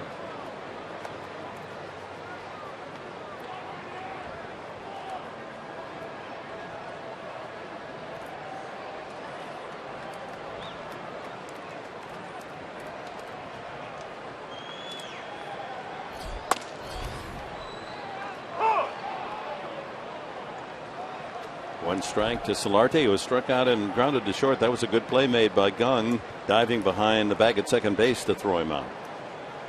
The shift was more dramatic then with a runner at first. Gung is farther over on the shortstop side. Lifted foul, and that'll be down in Souvenir Corner.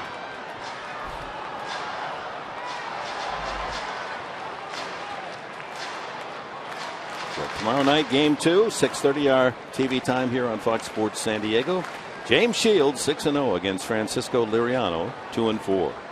Ross is matched against Morton on Saturday night, and Despaigne and Locke will pitch on Sunday. And a reminder, folks, that there are some time changes in this series. Instead of a 5:40 start on Saturday, it'll be 6:40. And then Sunday, it's not a 1 o'clock game because of the Rock and Roll Marathon here in San Diego. They've moved the start time to 6:10 on Sunday night. So mind your times. Don't want you to come out to the ballpark and miss the game or be here 5 hours early. You're running in that marathon, aren't you? Oh, backwards. You'll be able to pick me out of the crowd. High chopper over the head of the first baseman. They go to second. And no, they don't go to second. Then they throw to first and throw it away. There's going to be a play at second base and safe at second. And coming in from third is Almonte as the Pirates are throwing it around like a little league team. Goodness, what is that all about? It's 7-3. Now there's the case with the first baseman. Alvarez goes over. He can't get the ball. They have shielded Walker. Then Walker's play was going to go to second. Then well, here it is again. At the last minute, decides I better go to first. Didn't have a good grip. And Alvarez wasn't looking for the ball. He's lucky he didn't get hit in the noggin. He was looking at second base. Absolutely right. Almonte running all the way when the throw goes to second and gets away from Gung. Almonte comes all the way around to score. 2 errors on the play, Walker and Cervelli. So a gift run for the Padres to make it 7-3.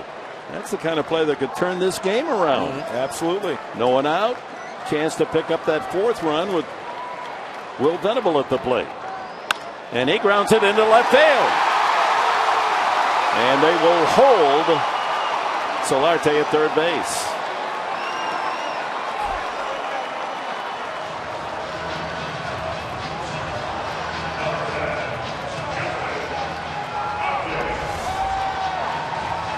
Burnett with the breaking ball, and Will stays on, almost like Spangenberg did earlier. With Harrison on the grass, cuts down the range. Still nobody out. Runners at the corners. And the big guns coming up. Upton and Kemp. Padres desperately down early, 7-0, are scratching back. 2 in the 4th.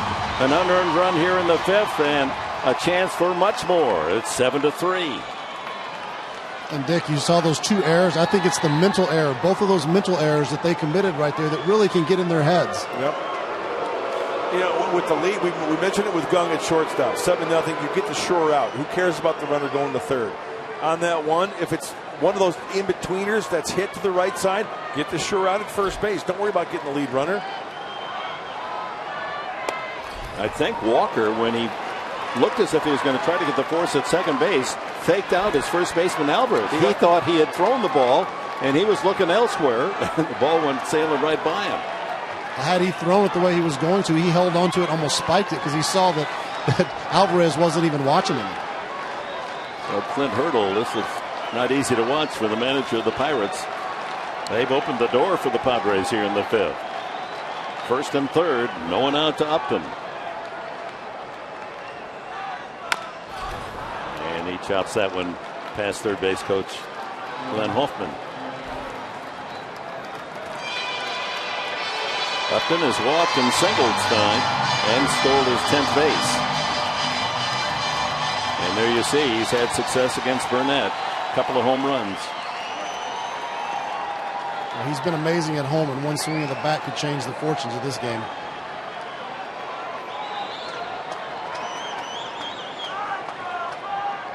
Ground ball up the middle, base hit.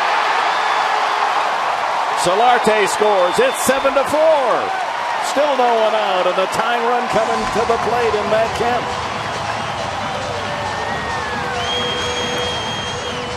'37th RBI for Justin Upton. Mark, we might get our 800 number. Well, let's go back to the first pitch from Burnett. Upton takes the two-seamer, called a ball. He fights that one off. What Burnett trying to do here? Keep it down. But what was one of the keys of the game? Get Burnett up. See that third pitch? Up around the belt buckle, not over swinging, playing pepper with Andrew McCutcheon. Padres are battling here. 2 in to make it 7-4. No one out. Kemp the batter. He's flied out and struck out. He's 0 for 10 lifetime against Burnett. About time that turned around.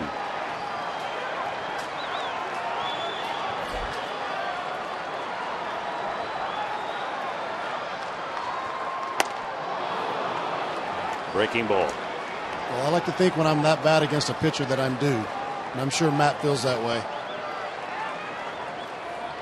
Derek Norris moves into the on-deck circle. 10 runs allowed, previous 9 starts. 2 runs scored here are unearned. Strike 2.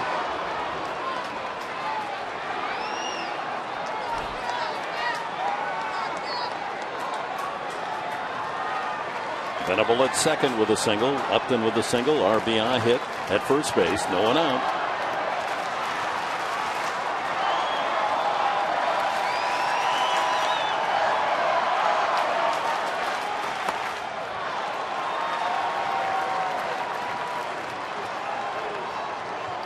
.73 pitches now for Burnett.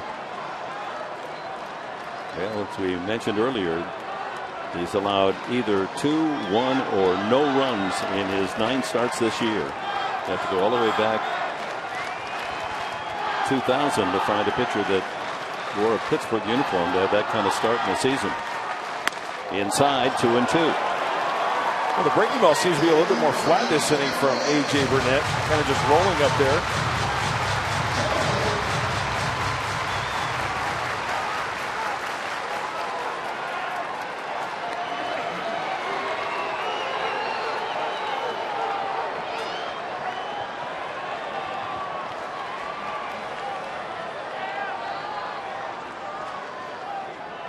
Got him. Breaking ball away. And Kemp chased. Strikes out for the second time tonight. That's 1 away. Well, we talk about all the time this game being a game of adjustments. Well, A.J. Burnett starts him off with a breaking ball. Now keep that in mind. There's the two-seamer. Keeping it down and away. That pitch moves his feet a little bit. I don't know if that was his intent. And then he went back to the first pitch of the at-bat, the breaking ball off the plate, expanding the zone for the strikeout. Didn't throw Kemp a strike after that first pitch. So Derek Norris, he struck out, safe on a fielder's choice. It was his ground ball to shortstop instead of Gong making the easy out across the way. Tried to throw to third to get Upton advancing in front of him, and was too late on the throw. That opened the door for a couple of Padre runs.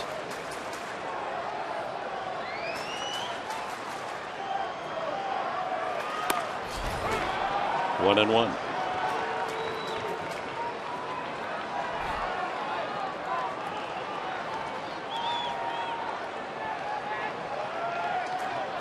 Norris second to Upton in RBIs this year with 28.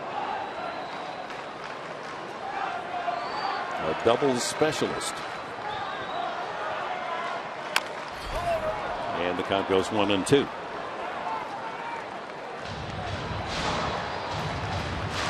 Spangenberg on deck.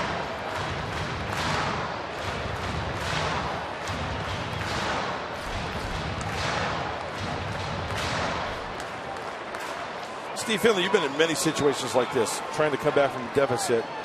And I guess my question to you is, how tough is it to try to stay within yourself rather than thinking, everybody thinks home run, right? You just need another base runner, another hit right here to pass it on to the next guy. How tough is that? That is the struggle. I mean, but, you know, you have to just think, get a base hit. Don't try to do too much. Well, he's going to be able to hit with men at second and third after that wild pitch. Venable over to third. Upton moves to second. Now a single.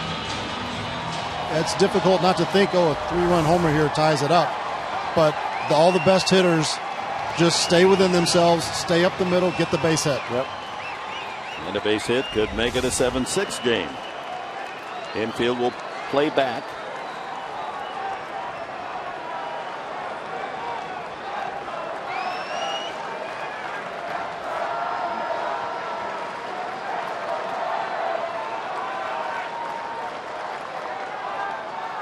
Oh, he chases just like Kemp. That breaking ball low and away gets both Kemp and Norris. The Padres won't add a run on and out. It's up to Corey Spangenberg. Expanded the zone, and a nice job by Cervelli. Anticipating that curveball in the dirt, right off the chest protector. By the way, the wild pitch that moved Venable and Upton into scoring position, that was the first wild pitch all year by Burnett. Now, part of that credit has to go to the good catching, too, because you can see he's bouncing a few. So it's up to Spangenberg, who is singled. Drove in a run with a ground out. Hits that to center, but McCutcheon's on his way to make the catch. Now, the Padres get some help from the Pirates' defense, but unable to take full advantage. They do get a couple. And after 5, Pittsburgh 7, San Diego 4.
From Pittsburgh, Gong hit a 3-run shot in the first inning. Polanco with a line drive over the center field fence for a solo to make it 4-0, and then a 2-run blast by Starling Marte off Ian Kennedy. 6-0. They added another run in the fourth to make it 7-0 Pittsburgh. Padres came back with a couple of runs in the fourth and 2 more in the fifth. This wild play that had a couple of errors. Almonte, who was on first base, came all the way around to score. And eventually Solarte would come in on a single by Upton. So that's where we stand after 5, a 7-4 game. So it proved to be a deflating start for Pittsburgh, deflating for Padre fans. Now there's hope, a 3-run game. A.J. Burnett, 5 innings, 5 hits. I believe 3 of the runs are earned. We'll double check on that. Kennedy, a rough start. Hung with that big home run. And Middlebrooks 1 for 2 with a single.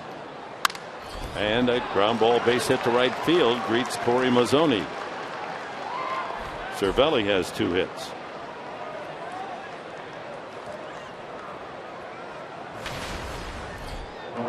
Well, it's been a while since Corey's been out on that hill back on the 21st against the Chicago Cubs. Pitched an inning, struck out 2 Cubs.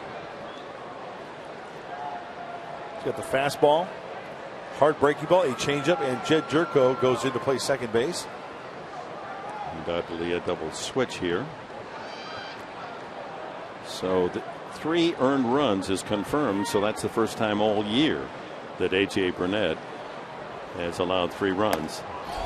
Squares to bunt, and that's tainted. I mean, he should have been out of that 4th inning rather, with no run scoring, but with Gung making the mental error to go to third base to try to get the advancing runner, that was the same as another out. Burnett squaring, and then was going to try the Baltimore chop.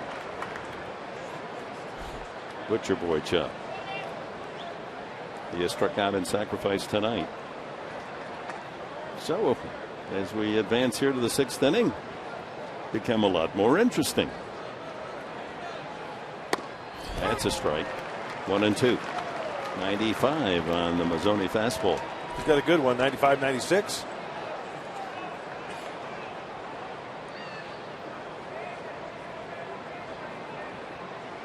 Yeah, when you start getting those speeds, it's not easy to bunt even for a position player.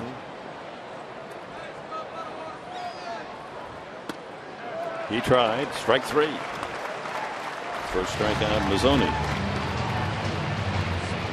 Steve, as a hitter, I know you swung. You were given the green light a lot of times, but if you were to be ordered to bunt, I always felt a hard slider or a good curveball was tough to bunt. How about you?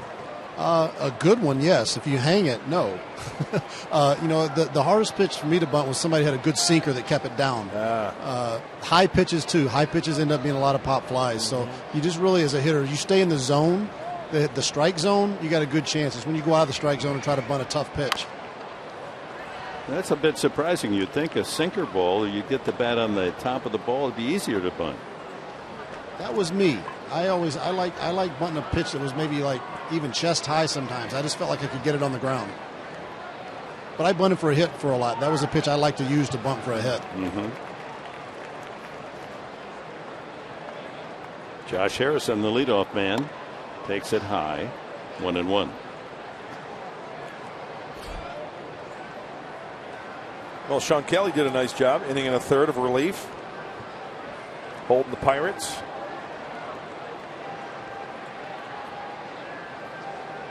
Harrison has flied out and walked twice tonight. To third. Fair ball just by Middlebrooks. Running all the way is Cervelli. Trouble in the corner for Upton, and Cervelli's going to come in to score. And that hurts. You get a couple to draw within 3, and right back come the Pirates to score 1 on a seeing eye double for Josh Harrison. This ball bounces right in front of home plate and just fair on the fair line beyond third base. He thought that ball would go foul, and Cervelli pumping his way around the bases, able to score. And it's 8-4. Harrison with his 17th RBI of the year brings up Neil Walker. That left field corner, there are a lot of tough plays down there. Some funny angles, and then he sticks sometimes and gets the base of the wall.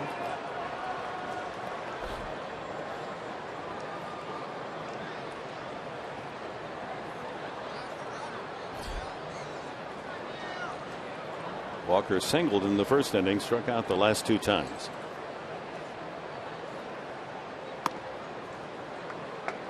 One and one.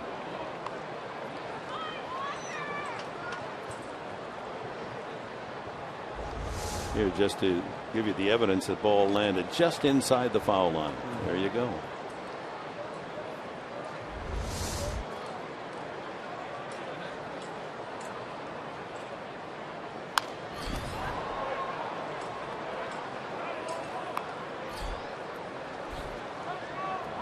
Chris Benton mentioned earlier in her injury report that Yonder Alonso is playing in his second game, rehab game at Lake Elsinore at the Diamond. And then the Storm will go on the road, and that's why tomorrow night, or tomorrow afternoon actually, the NCAA regionals will be played there at the Diamond.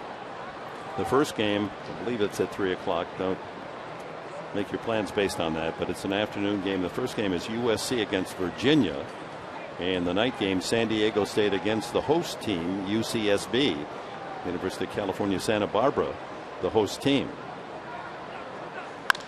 Line drive left field, Upton has to short hop it, and then the throw to third, not in time. Harrison had to hold to make sure that that ball didn't carry all the way to Upton, and then he sprinted to third just in front of the throw. First and third with one out, and Andrew McCutchen, the hitter. Staying inside that breaking ball very nicely. Very close.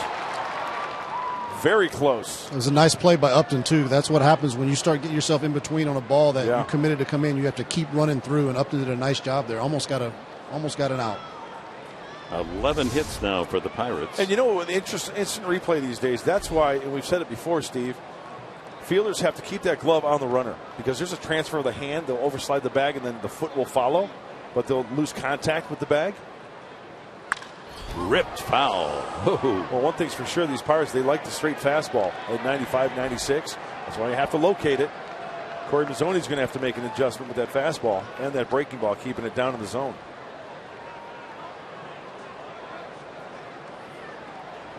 McCutchen struck out in the first, singled and scored in the third, knocked in a run with a double to deep center field, a ground rule double, in fact, in the fourth.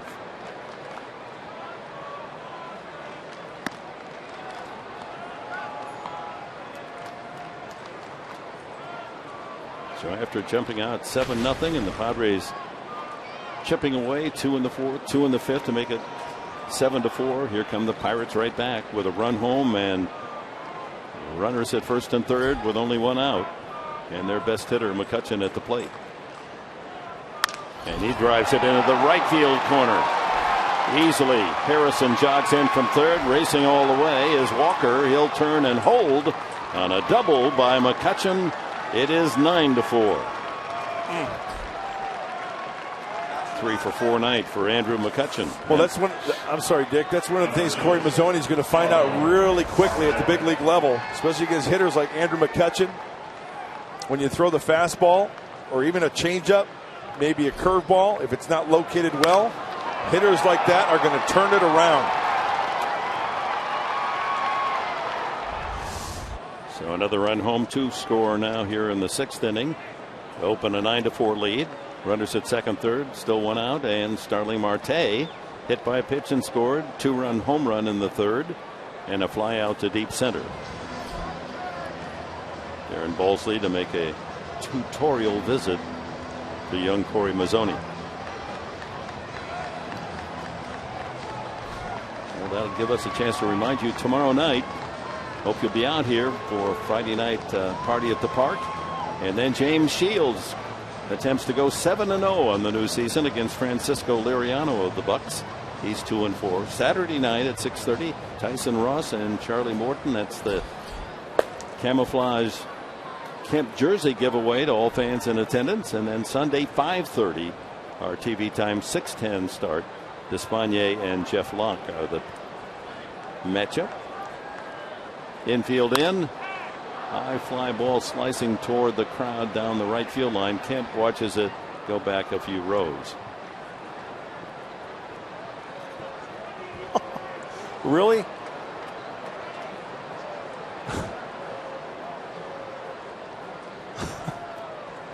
Guy went diving over the seats to try to fish out that baseball.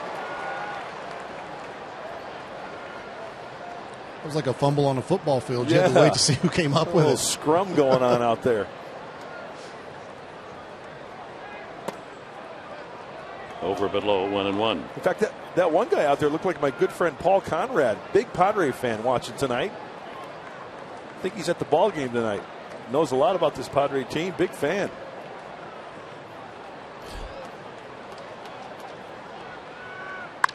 Ripped to shortstop, back to third. Oh, and he throws it away.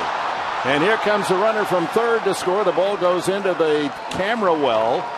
And that's going to bring McCutchen all the way around as well. So 2 runs will score on the throwing error. That hurts. And that jumps the score to 11-4. And I think Alexi may have had a little bit more time rather than rushing that throw and then he either hitting the runner or off of Middlebrooks at third base.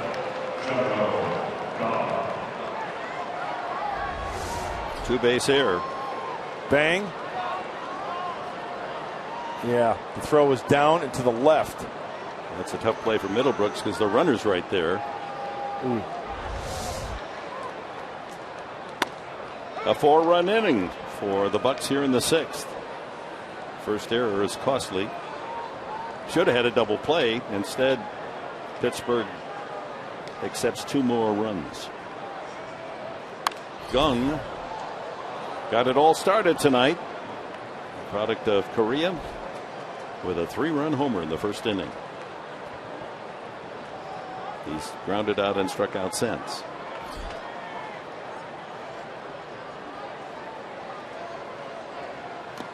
We've had many players come from the Japanese league and they come directly into Major League Baseball. Right. But he's the first Korean player to come on a direct line from the Korean Pro League to the Major League. Others have stopped and gone through the minor league system and arrived at the American majors. But he's a direct issue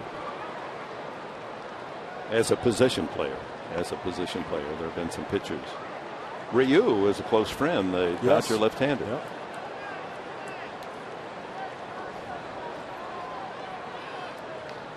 Well, base is empty on that costly throwing error by Amarista. 2-2. That's in there, strike 3. And so ends the 6th inning. 4 runs, 2 of them unearned. 12-5.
San Francisco. Brandon Belt has really found his home run stroke. 7th inning off Shelby Miller, and the Giants have a 1-0 lead. The Giants, with the Dodgers idle, have a chance to move within a half game of first place. And let's take a look now at the National University standings right after we get through this hitter. Middlebrook's leading off. There they are. Giants just 1 back at the start. Padres 6, Arizona 7. Colorado putting some wins together. They're just 8.5 back.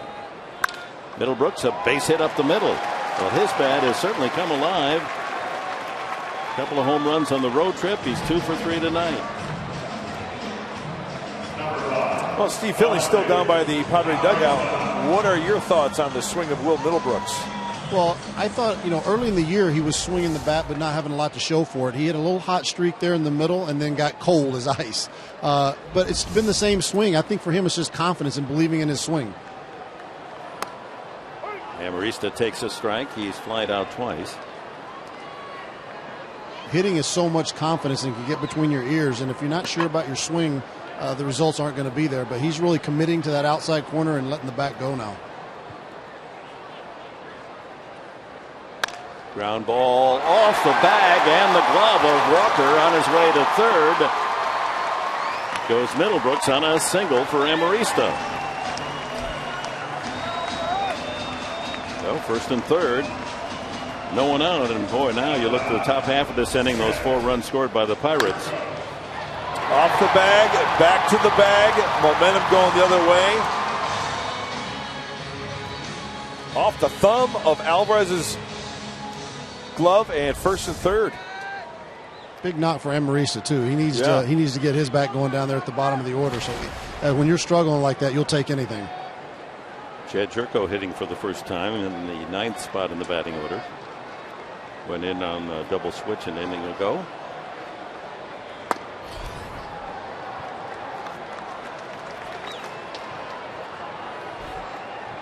Like Amarista, Jerko needs to get that good contact back in action. He's hitting .204, a couple of home runs. His RBI total on his back, 1-1.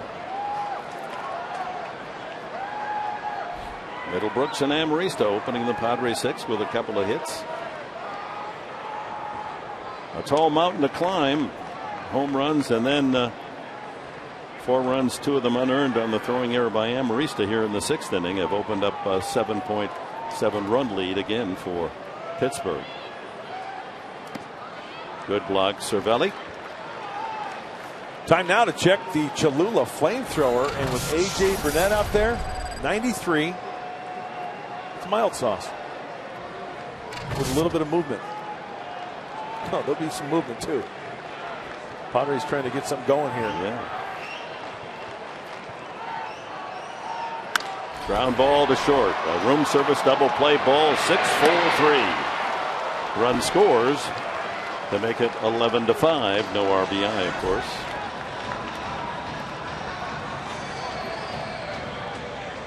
Middlebrooks checks in. So you come to the ballpark tonight and you say you're going to get 5 runs off A.J. Burnett. You'd say, hey, that sounds really good. But the Bucks, with their hitting close on with 11 runs and 12 hits.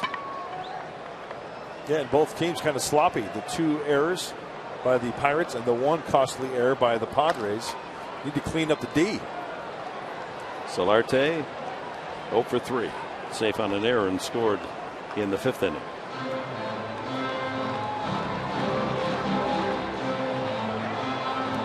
$11 runs, 12 hits for Pittsburgh. 5 runs, 7 hits for San Diego. Upton and Middlebrooks leading the way with 2 hits each.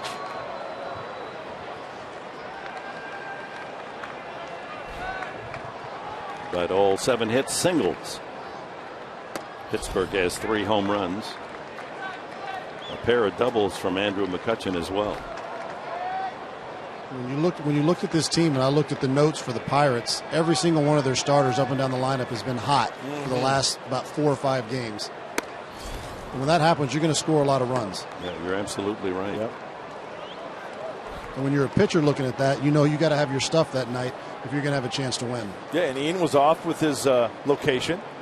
The curveball was just rolling up there. Didn't have really the feel to get ahead and put him away. And quite frankly, we talked about it. The velocity of the fastball was down a few ticks at 88 later on in the game. 3 balls and a strike. Burnett working on Solarte.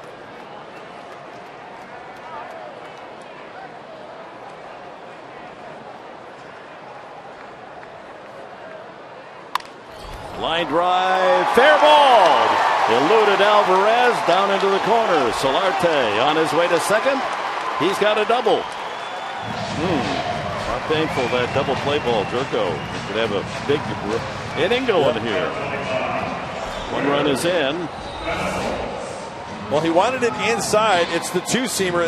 And Steve Finley was talking about this in the pregame show. Now the effort by Alvarez. It lands fair. That's that two-seamer, Steve Finley, that Burnett tries to bring back in to the left-hander. It really is, and it's really his. He has a left-handed hitters are having a tougher time against him this year than the right-handers, and it's because of that pitch. And I know Greg Maddux used to throw that with such efficiency. Throw it right at your hip, and then back over the plate, and all you do is look at strike 3. Jared Hughes jogging in from the bullpen. You saw Burnett. He was not happy at all that Hurdle had come out to the mound to take him out.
San Diego. Padres coverage continues after the game when Will Venable and Clint Barnes stop by the studio on an all-new SD Live. That's Tuesday after Padres Live on Fox Sports San Diego. Jared Hughes is the new pitcher for the Pirates. He inherits a runner at second. Solarte, Venable the batter, 1 for 3, and he fouls it away. Hughes' numbers are high in the batting average department. 301 opposing hitters, but solid ERA 2.91. Pretty much a two-pitch pitcher for Hughes. Fastball, slider, 90 to 95 on the fastball. He grew up in San Marino near Pasadena. Went to high school in Rancho Santa Margarita. 7-5 with the Pirates last year and a 1.96 ERA. Late strike call, 0-2. Was his best year. Winning 7, ERA 1.96. Appeared in 63 games, all in relief.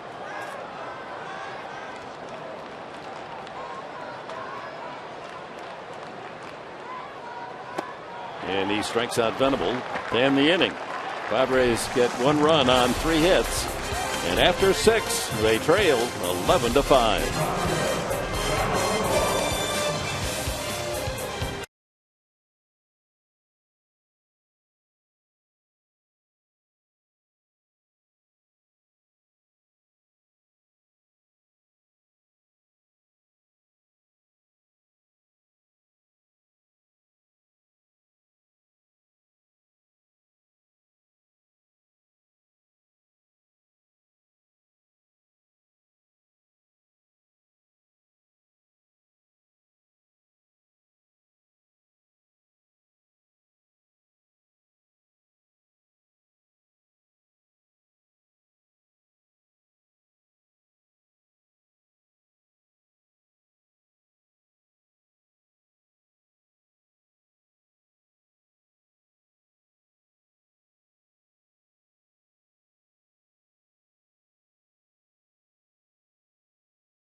They are, and it looks as if they had some good picks. Upton 2 for 2, 2 singles, a walk. There's some points. A.J. Burnett, not so good, but 6 strikeouts. And look at Kluber, 13 strikeouts. That's a good number. And Jason Kipnis, much like Upton, a couple of hits and a couple of RBIs. So those are all good calls. Yeah, Jason Kipnis playing a nice second base for the Tribe in Cleveland, and back to his 2013 numbers. So if you want to play along, go to DraftKings.com and enter the promo code Friars. Seventh inning. Here come the Pirates with an 11-5 lead. Alvarez leads it off.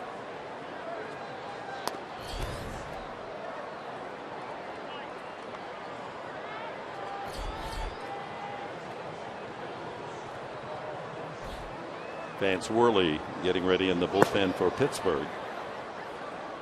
Alvarez has struck out twice and grounded out. The only regular not to come up with a base hit for Pittsburgh, and he won't get one here. And Marista throws him out, hit into the shift, and we'll go down to Chris Button. Chris. Well, Dick, you talked about Will Venable's glove and how it's from Dave Roberts. I asked Dave today, how old is that thing? And he said 10 years, and that's being generous. When all the new guys come in this year and they saw it sitting on the stairs, a lot of the guys go, really? That's what he plays with? Those thing looks like it's about to fall apart. I wonder if they had to box it up in like fragile packing where Spencer Dallin puts it on the truck, because it looks like it's ready to fall apart at any day. But those are the sweet gloves. It's so loose and supple that, you know, it almost, without any hand movement, it catches the ball. It knows how to get it. That is a beauty. You know, guys will do everything they can to maintain that glove. You know, you can always relace it. You know, the laces on that glove, man, that thing's probably been relaced a half a dozen times. See, the laces are newer than the leather itself. And then you'll even get tears sometimes in the pocket, right, where you consistently catch the ball. And if there's a good enough clubhouse manager, I'm sure Spencer Dallin, Brian Perlman, whoever, Tony Patrica down there, they could lace that thing up where there's a little tear and preserve that, maybe insert another piece of leather. But hey, your glove, that's your girl. Got to take care of your girl, because she's going to take care of you.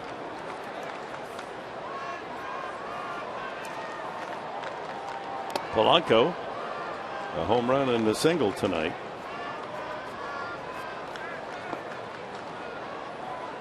Twelve hits. Andrew McCutchen leading the way with 3.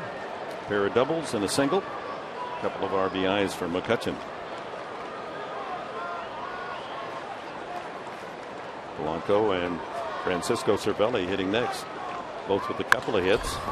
That one shot at the shortstop, Amarista. 2 away. Well, since we were talking about Will Venable and his guante, his glove, it's worth another look. Mike Trout in Anaheim. Venable playing on the first base side of second base. Look how far he has to go. Count him up, pick him up, put him down, leap. 71.9 feet, robbing, snatching it back. Home run off the bat of Mike Trout. That was a beautiful play by Will in center field in Anaheim. It's like as a wide receiver in football, running a deep out at 25 yards and making the catch. 2 outs to Francisco Cervelli. He's 2 for 3. A couple of runs scored.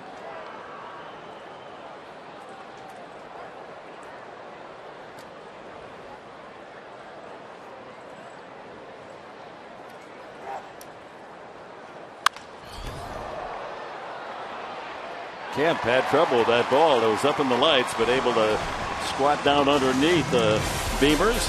1, 2, 3. And here come the Padres trailing by 6.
Right there, 2 games in a row, 2 wins in Anaheim, coming home for 7. And the fact that you foresaw a Padre World Series victory in 2015, really in May, it's almost mind-boggling how you got all the way there based on one double in May. If you're going to Vegas, it's a sure bet. Hey, keep up the faith, you loose cannons. Yeah, the Padres, disappointing start to the homestand. First of 7. Vance Worley comes in to work the bottom of the 7th inning. The book on Burnett, 5 2/3 innings, 5 runs, 4 earned, 7 hits, 1 walk, and 6 strikeouts. Well, in 41 innings for Worley, opponents hitting over 300 at 301. So it's a fastball, slider, curveball change. He's kind of one of those swing men. He can start, he can relieve. That's why he throws so many pitches. 86 to 92 on the fastball. 23,104 the announced attendance tonight to open the homestand. We hope to see you out here often. 3 more with Pittsburgh, 3 with the Mets. High fly ball off the bat of Upton behind first base, and the new first baseman tested right away. Sean Rodriguez has gone in for Alvarez. Matt Kemp, the hitter.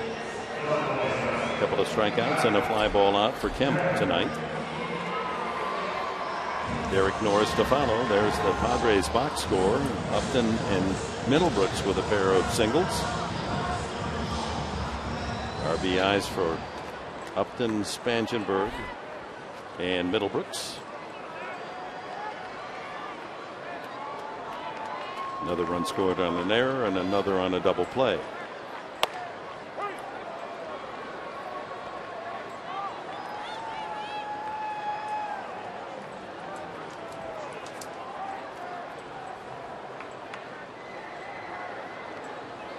Shift is on.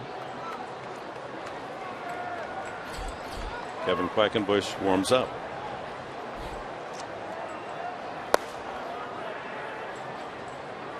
Student body left for the Buccos, and in the outfield, playing him to go the other way with McCutcheon on the first base side of second base just slightly.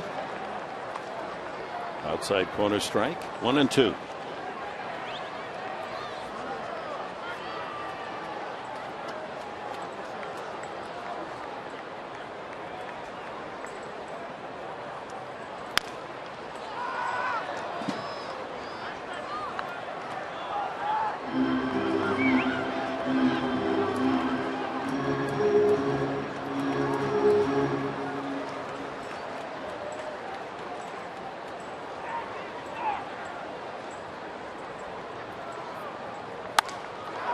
Fly ball to right. Polanco gathers it for the second out. Well, let's take a look at other action around the major leagues. We suspected at the time that Despaigne hit Jason Worth that it was going to be worse than they were saying. In fact, he even tried to stay in the game. It was a fractured wrist, and now he's going to be out to August. That's a tough break for the Nationals. Eduardo Rodriguez, that's a new name. He debuts in the big leagues and beats the Rangers 5-1 for the Red Sox. And Adam LaRoche, a healthy 4 for 7 tonight. 2 doubles, a home run, and 3 RBIs in the combined doubleheader with the Orioles. Derek Norris, 0 for 3, a couple of strikeouts. Takes strike 1.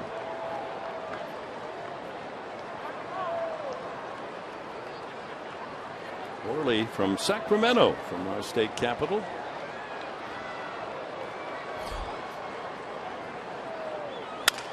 And a roller to second base. Neil Walker there to scoop it up and throw out Norris. A 1-2-3 inning for Worley. On to the 8th. The Pirates by 6.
8th inning, working on Padres Live, the post-game show, which will be brought to you by Cox Communications. We'll talk about everything that's happened on the field tonight. That goes without saying. But we also want to show you a piece of history involving the New York Yankees. Got to stick around for that. We'll take you all around Major League Baseball, show you some of the best plays in the game this evening. And you're going to hear from Buddy Black. So all that for you and a whole lot more when we see you after the final out tonight. Dick and Mark. All right. Thank you, Mike. New pitcher for the Padres in the top of the 8th, Kevin Quackenbush. There are his statistics through 13 games. Good splits for Kevin. Lefty's 211 clip and the righty's 235. The four-seam fastball. Tops out about 91, but a lot of swings and misses on that fastball. So go along with that breaking ball. Last time out was against the Angels a few days ago, so he is fresh and ready to go back on Monday. Leadoff hitter will be Sean Rodriguez. He came in for Alvarez on the double switch, batting in the 9th spot. Acquired from Tampa Bay in the offseason. He had 211 for the Rays last year. Comes out swinging. Originally a Dodger. Drafted in the 3rd round out of a Miami high school back in 2003. He's now 29. Shortstop Amarista gets another chance. One away. He's handled 3 of the last 4 outs. And 4 of the last 6. Top of the order, Josh Harrison. A couple of walks, an RBI double into the left field corner, and a fly ball to right. Total of a dozen hits for the Pirates. Came in hot, and Padres certainly haven't cooled them off yet. As they're 6 outs away from their 7th win in a row.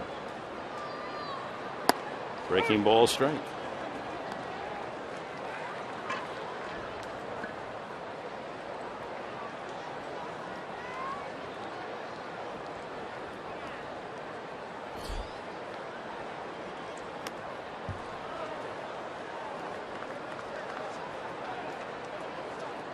Hey, the first National League All-Star Game ballot update has been announced. Derek Norris, Justin Upton, and Matt Kemp need your votes to get to the top. Vote for these Padres All-Stars up to 35 times at Padres.com/vote or with the MLB.com @bat app. Line drive, base hit. Harrison has another base knock. He has a couple. Solid single. 13 total now for Pittsburgh in that hit column. There's the balloting, and just as Kansas City, it must be something about Missouri voters. Kansas City, maybe Kansas City and St. Louis collaborating, because the American League side has a bunch of Royals, and you had 4 Cardinals: Holiday, Peralta, Carpenter, and Molina. For the National League leaders at the moment, Harper, that figure. So does Stanton in right field. Gordon certainly deserves at second. Yeah. Gonzalez at first base. An absence of West Coast names on both the American and National League teams. See the Mississippi River right there going up. There's St. Louis right on the left. It was all St. Louis Cardinal hats. Yeah. Right there at Southern Illinois, Mississippi River. Yeah, they've got a monopoly on that left side. I think Western voters are just too modest. They think there's something wrong with 35 votes. They vote once, that maybe a couple of times. Yeah. I don't quite understand the idea of voting 35 times. Who came up with that concept? It should just be once, I would think. But how do you monitor? But how do you monitor that? It's just a. Hey, if they could put a guy on the moon, they could monitor people voting just once. There you go. Isn't that the go-to line? That's a logical piece of philosophy. Yep. I remember my parents talking about things. Hey, why can't they do this? If they can put a man on the moon, they can do this, right? Well, I guess you could have an honor system where when you That ain't vote, gonna you work. say, I'm not going to vote anymore, just one good time. luck with that. I guess that's why they put 35, because some people would say only voted once and do vote 35 times, especially back where you're from. Vote early and vote often. You got it. Hey, Santa's in the house. He's rocking the 25-ouncer, too. Yeah. Game like this will lead you to drink there, Santa. That 7-0 lead just knocked his beard right off. One out Harrison at first. Neil Walker, he has a couple of hits. And the count goes 2-2 on him. Singled in the first and scored. Struck out the next 2 times. Singled and scored again in the 6th.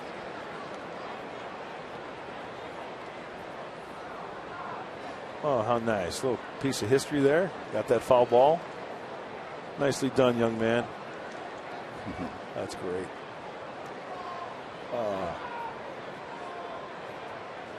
Love that.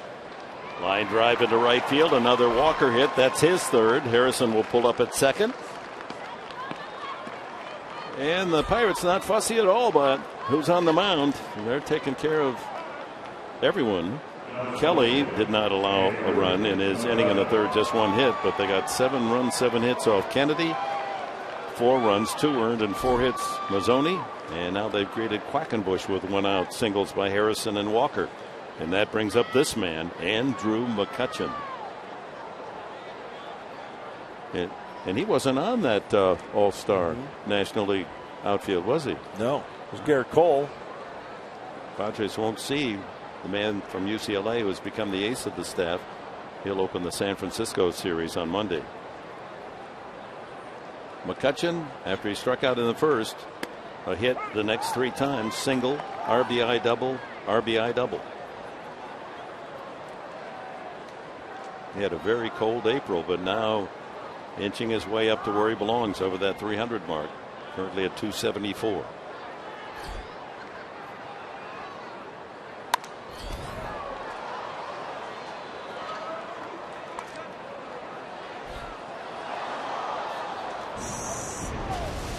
I think that he has a chance to be in the consideration for Cy Young this year, the way he's pitching. There's his numbers thus far. 7-2, ERA 2.11. More strikeouts than innings pitched. Yeah, in those 64 innings, fewer hits, only 56. Walking only 14. Opponents only hitting 238, as you saw in that graphic. Yeah, he's a good one.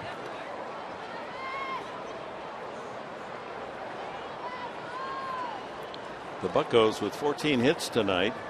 Checking their season high is 15 against the Cubs.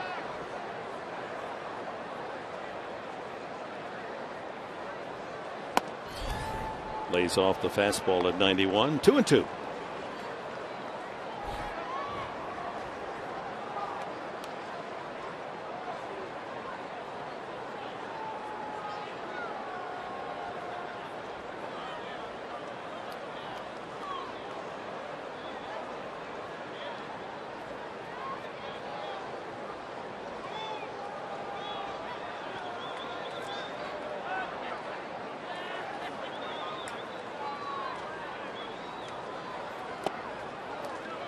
And it runs full.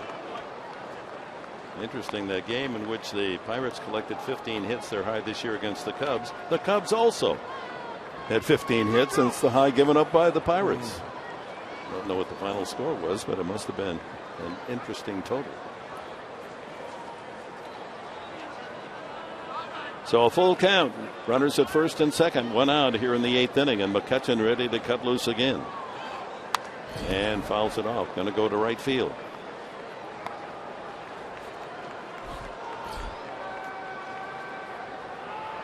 Tomorrow, 6:30 here on Fox Sports San Diego. James Shields goes for 7-0 against Francisco Liriano. Who do you think won that game? Cubs got 15, Pirates got 15. I'm going to guess Pirates. Why don't you make another guess? I will, let's see, 50-50. I'll go Cubs. High fly ball, shallow in center. Wow, is that a major league fly ball? Finally comes down in the glove of Venable for the second out. Let me guess, Cubs? You're right, the Cubs. Really? Yeah, 12 innings, 11-10. Each team with 15 hits.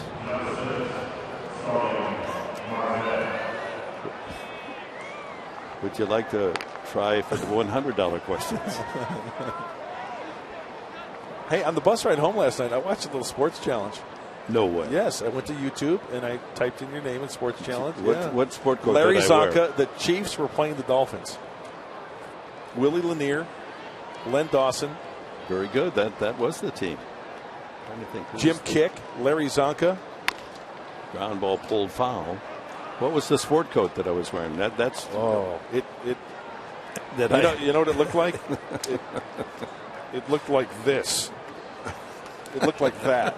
That's what the sport coat looked like. A color for every country. That was my theory. We were all influenced by Lindsey Nelson. Nelson wore all those wild jackets, and all young announcers, that was cool to get a jacket like this. And they were free on Sports Challenge. The jackets were more than they paid me to be the MC. And they're all gone now. Barbara, one by one, managed to lift those out of the closet and give them to Salvation Army. I saw a horse over at Del Mar wearing that in a workout. And of course, my favorite Sports Challenge story that you tell is the Jackie Robinson story, picking him up from the airport. Yeah. How awesome is that? Crouching in a car that had no back seat, just because I had a chance to be able to be alone with Jackie Robinson and a young kid who was driving for 45 minutes from LAX into the studios in Hollywood. Marte hit a long one. A 2-run shot in the 3rd inning. The 3rd home run off Kennedy in as many innings. The Pirates jumped out 7-0. The Padres came back to make it interesting for a while, 7-4, but then a 4-run 6th inning for Pittsburgh. And they now lead 11-5. Yeah, that one error in the 6th inning really hurt.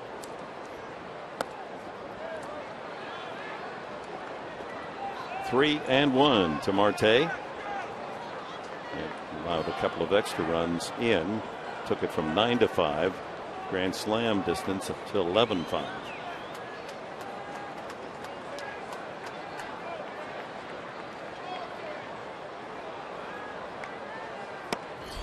And the bases are loaded. 2-out walk to Marte.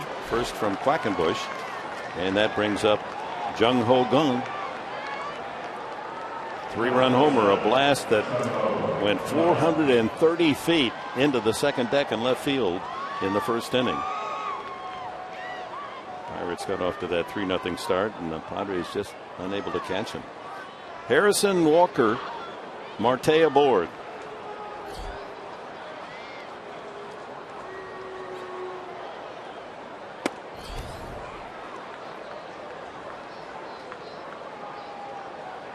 Chance to add to his RBI count. He has 17 with the 3 and the home run in the 1st.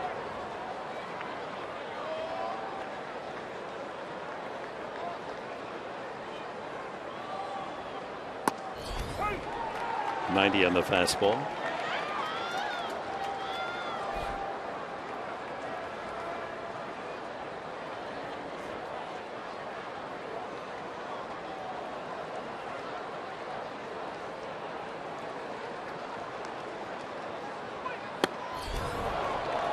One and two. Well, I'm looking in the media guide here for the Pirates, and Jung Ho Gong, he had 40 home runs in 14 for Nixon, the Korean League. In years prior to that, 22, 25, 9, 12. Boy, he really had a spurt of home runs there.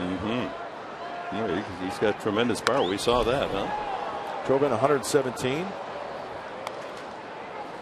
So let's check on our Bill Howe play of the game. 1st inning, bam! Off Ian Kennedy with 2 men on, and that lands well back in the upper deck. After having a second look on that one, that looked like a little slider, like a hanging slider. It had some movement to it. At first, I thought it was a fastball, so I stand corrected. A hanging breaking ball of some sort out of the hand of Ian Kennedy. Struck him out and leaves the bases loaded. But after 7.5, it's all Pittsburgh here at the Petco Park.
Mercury Insurance. Log on to mercuryinsurance.com and see how much you could save.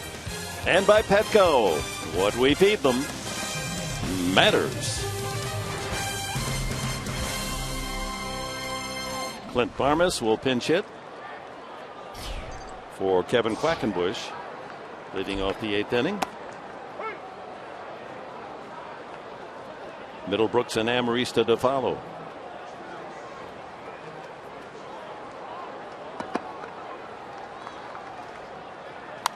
And he fouls it back.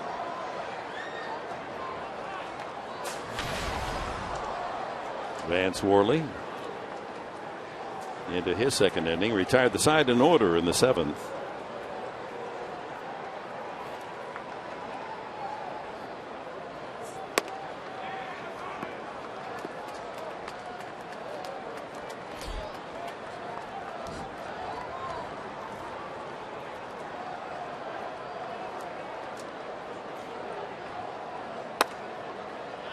Two balls, 2 strikes to Barmas.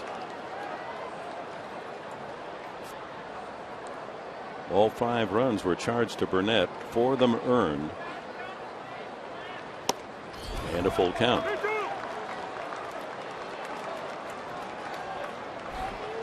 But you could make a case for a couple more of those being unearned. But his string has ended. 9 starts with allowing 2 runs or less. Ground ball foul past third.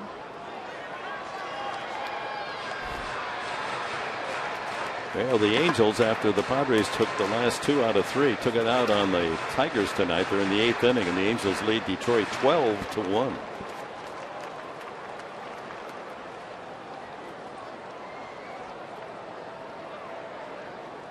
And the Giants have defeated Atlanta 7-0 as Barmas gets into that one. That ball's hit very well.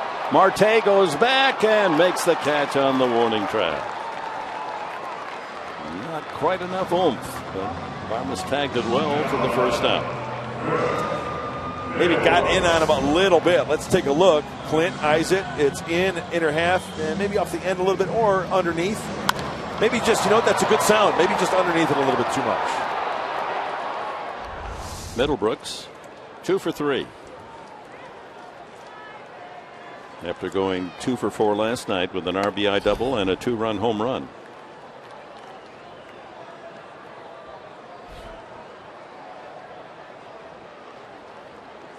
He's gradually raising that average, now up to 235 with 6 homers. And another base hit, a 3-hit night for Middlebrooks.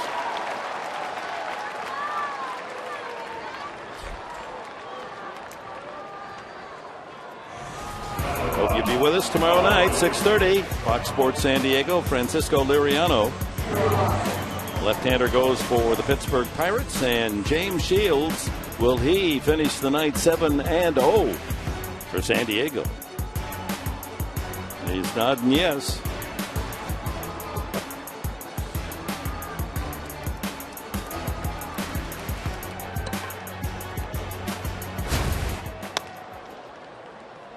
What that shot was supposed to mean, but just a little bit of love in the dugout. Nothing wrong with that. Yeah, hug a teammate. I said it. Go ahead. Amarista singled the last time, 1 for 3, and rolls that one to second. Walker to short, back to first, a double play. 4-6-3, and that's it for the Padres in the 8th.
presented by authority of the San Diego Padres and may not be reproduced or retransmitted in any form.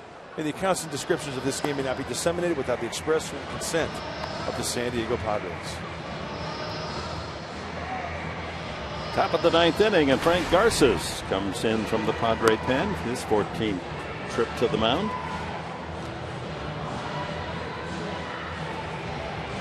Well, time for Frank Garces to go out and throw up a goose egg, a clean inning.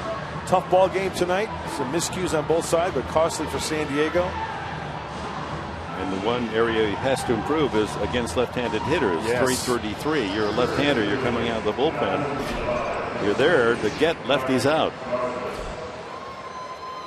Corey Hart will pinch hit for the pitcher Vance Worley. James Shields, always relaxed. He said right until about 30 minutes before I'm ready to pitch, then leave me alone. Veteran Hart, former Milwaukee Brewer.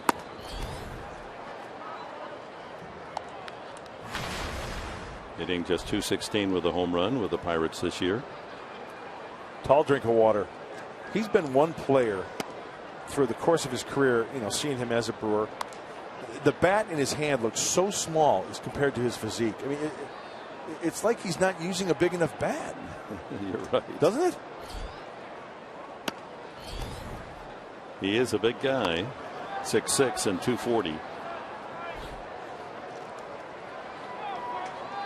Was in Seattle last year, hit only .203. 3-1.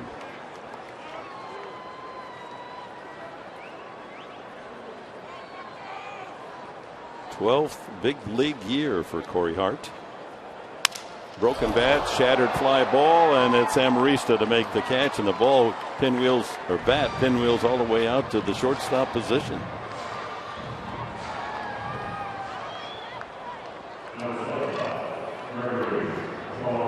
Well, I know you've been waiting with bated breath, and here it is. Keys to the game. Well, I'm going to grade myself tonight. I've got the red pen out in hand. First cue is sink the Pirates offense. Well, 11 runs, 14 hits, F plus actually. Get Burnett up in the zone. Well, 5 2/3, 8 hits, 5 runs. They did okay. They did well considering the way that Burnett has been pitching over the course of the year. So what's that? A C plus maybe? No, I'm going to be honest with myself. It's going to be a D plus. No, you got to give yourself. Okay. Burnett's only allowing 1.37 runs per start. Okay, I'm going to quit while I'm ahead then. C plus, you said? Yeah, I'll give you a C plus. All right.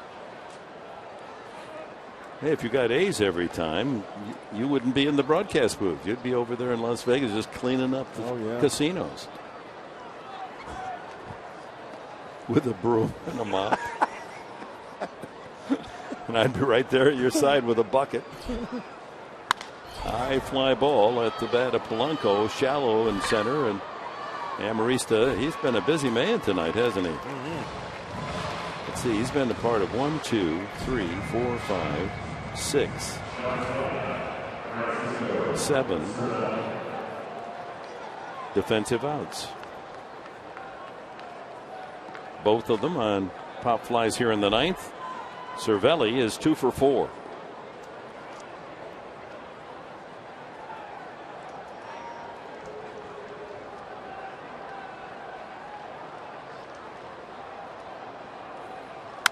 Woo! Line drive, base hit, and Cervelli 3 hits. Man, came in hitting .308 and a 3 for 5 night, and that equals the Pittsburgh hit total, high hit total for the season, 15. He's 7 and 8 in the order. Polanco, a home run, a single, and as you mentioned, Dick, Cervelli with 3 knocks, 2 runs scored.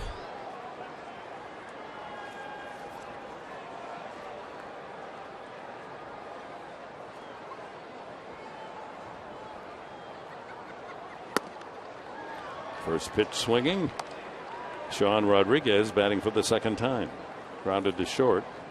Entering the game in the 8th inning.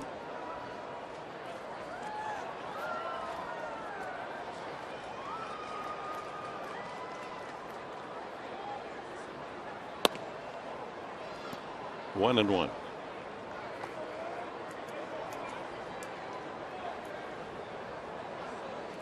So the Pirates, should they win tonight with this handy lead, they'd move within 6 of idle St. Louis.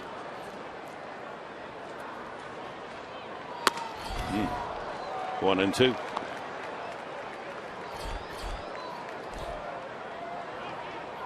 Antonio Bastardo, former Phil.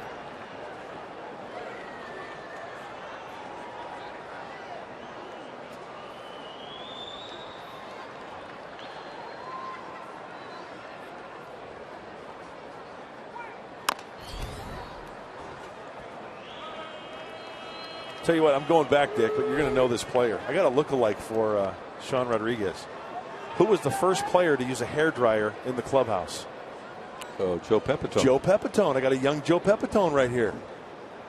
Hitting right-handed. Maybe he came back as a right-handed hitter. Hey, good player back in the day. Never panned out. He was a very good player.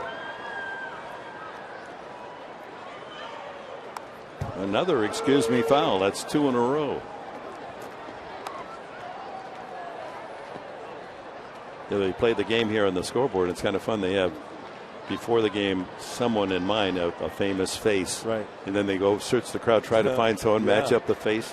Tonight they had a cat and matched it up with a fellow with big glasses that looked like cat eyes. Well, we ought to do that with the players. Lookalikes. Ground ball up the middle. Why not, Amarista? Another chance for the little ninja. And the inning comes to an end. Bottom of the ninth. Padres down 11-5.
Some big innings, 3 in the first, 4 in the 6th, and an 11-5 lead.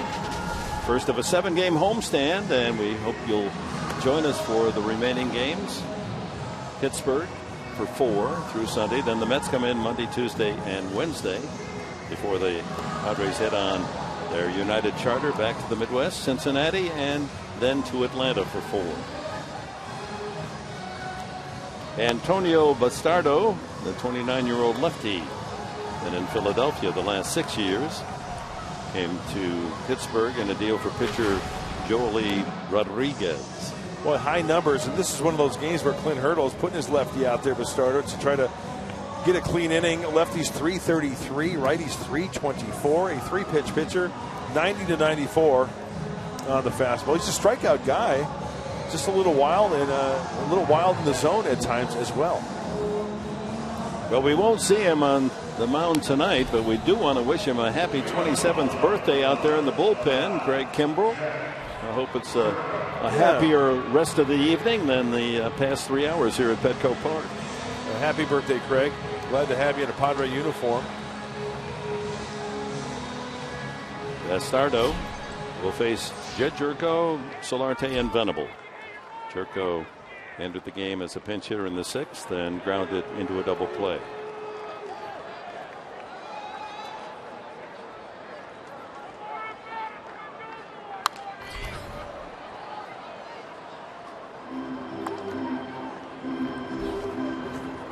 Lee worked 2 innings, no runs and 1 hit. Fourth pitcher, Bastardo.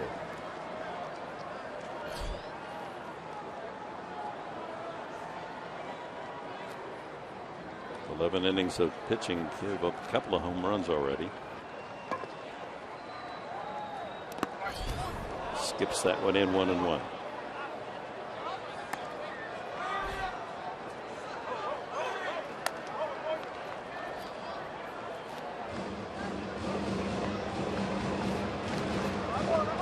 It's an interesting race, the National League Central, and the Cardinals seemingly every year they lock in their position atop the standings. But the young Cubs are after them.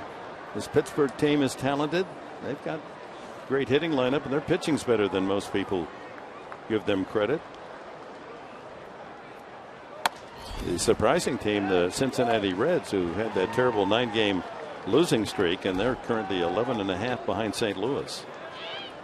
And Milwaukee has the worst deficit of any major league team, 15.5 back.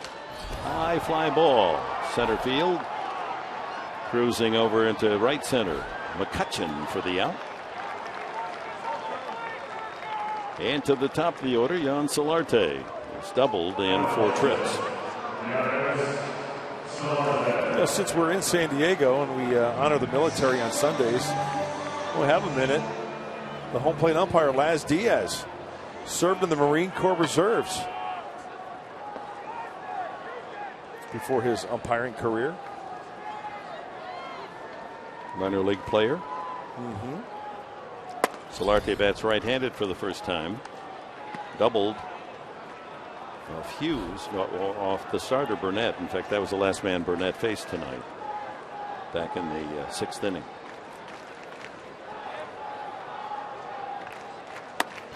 And the Padres, trailing 7-0, had moved to 7-4, and they had 2 men on with no one out. And the tying run at the plate in the 5th inning, and couldn't produce more runs as Kemp and Norris struck out and Spangenberg flied out.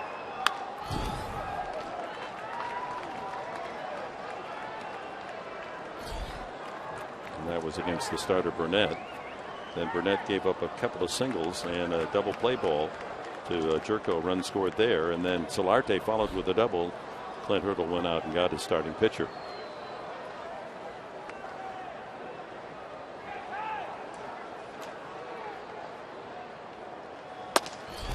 Two and 2. Well, the report from Lake Elsinore, Yonder Alonso was 0 for 3 tonight with a couple of walks and scored a run. Second rehab start. Now he'll go to El Paso for a couple, 3 more games. Down goes Solarte. 2 away. Will Venable, the Padres' last hope. Venable 1 for 4. Padres with 9 hits tonight. 3 from Will Middlebrooks, a couple Justin Upton.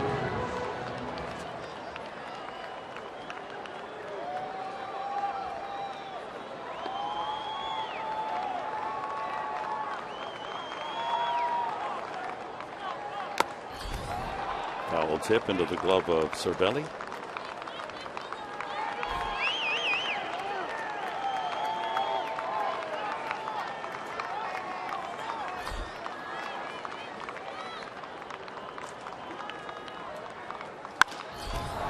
Left field hit pretty well. Marte to the wall and makes the catch. The ball game is over. Erase this tape. Move on as the Pirates 11, San Diego 5. Mike Pomerantz. Dick, thank you very much. When we see in just a couple of moments of Padres Live, the post-game show, we'll talk about how this was almost a case of real estate, really. It was location, location, location that ended up costing Ian Kennedy. You're going to hear from Buddy Black, and we'll tell you about some history being made in Oakland.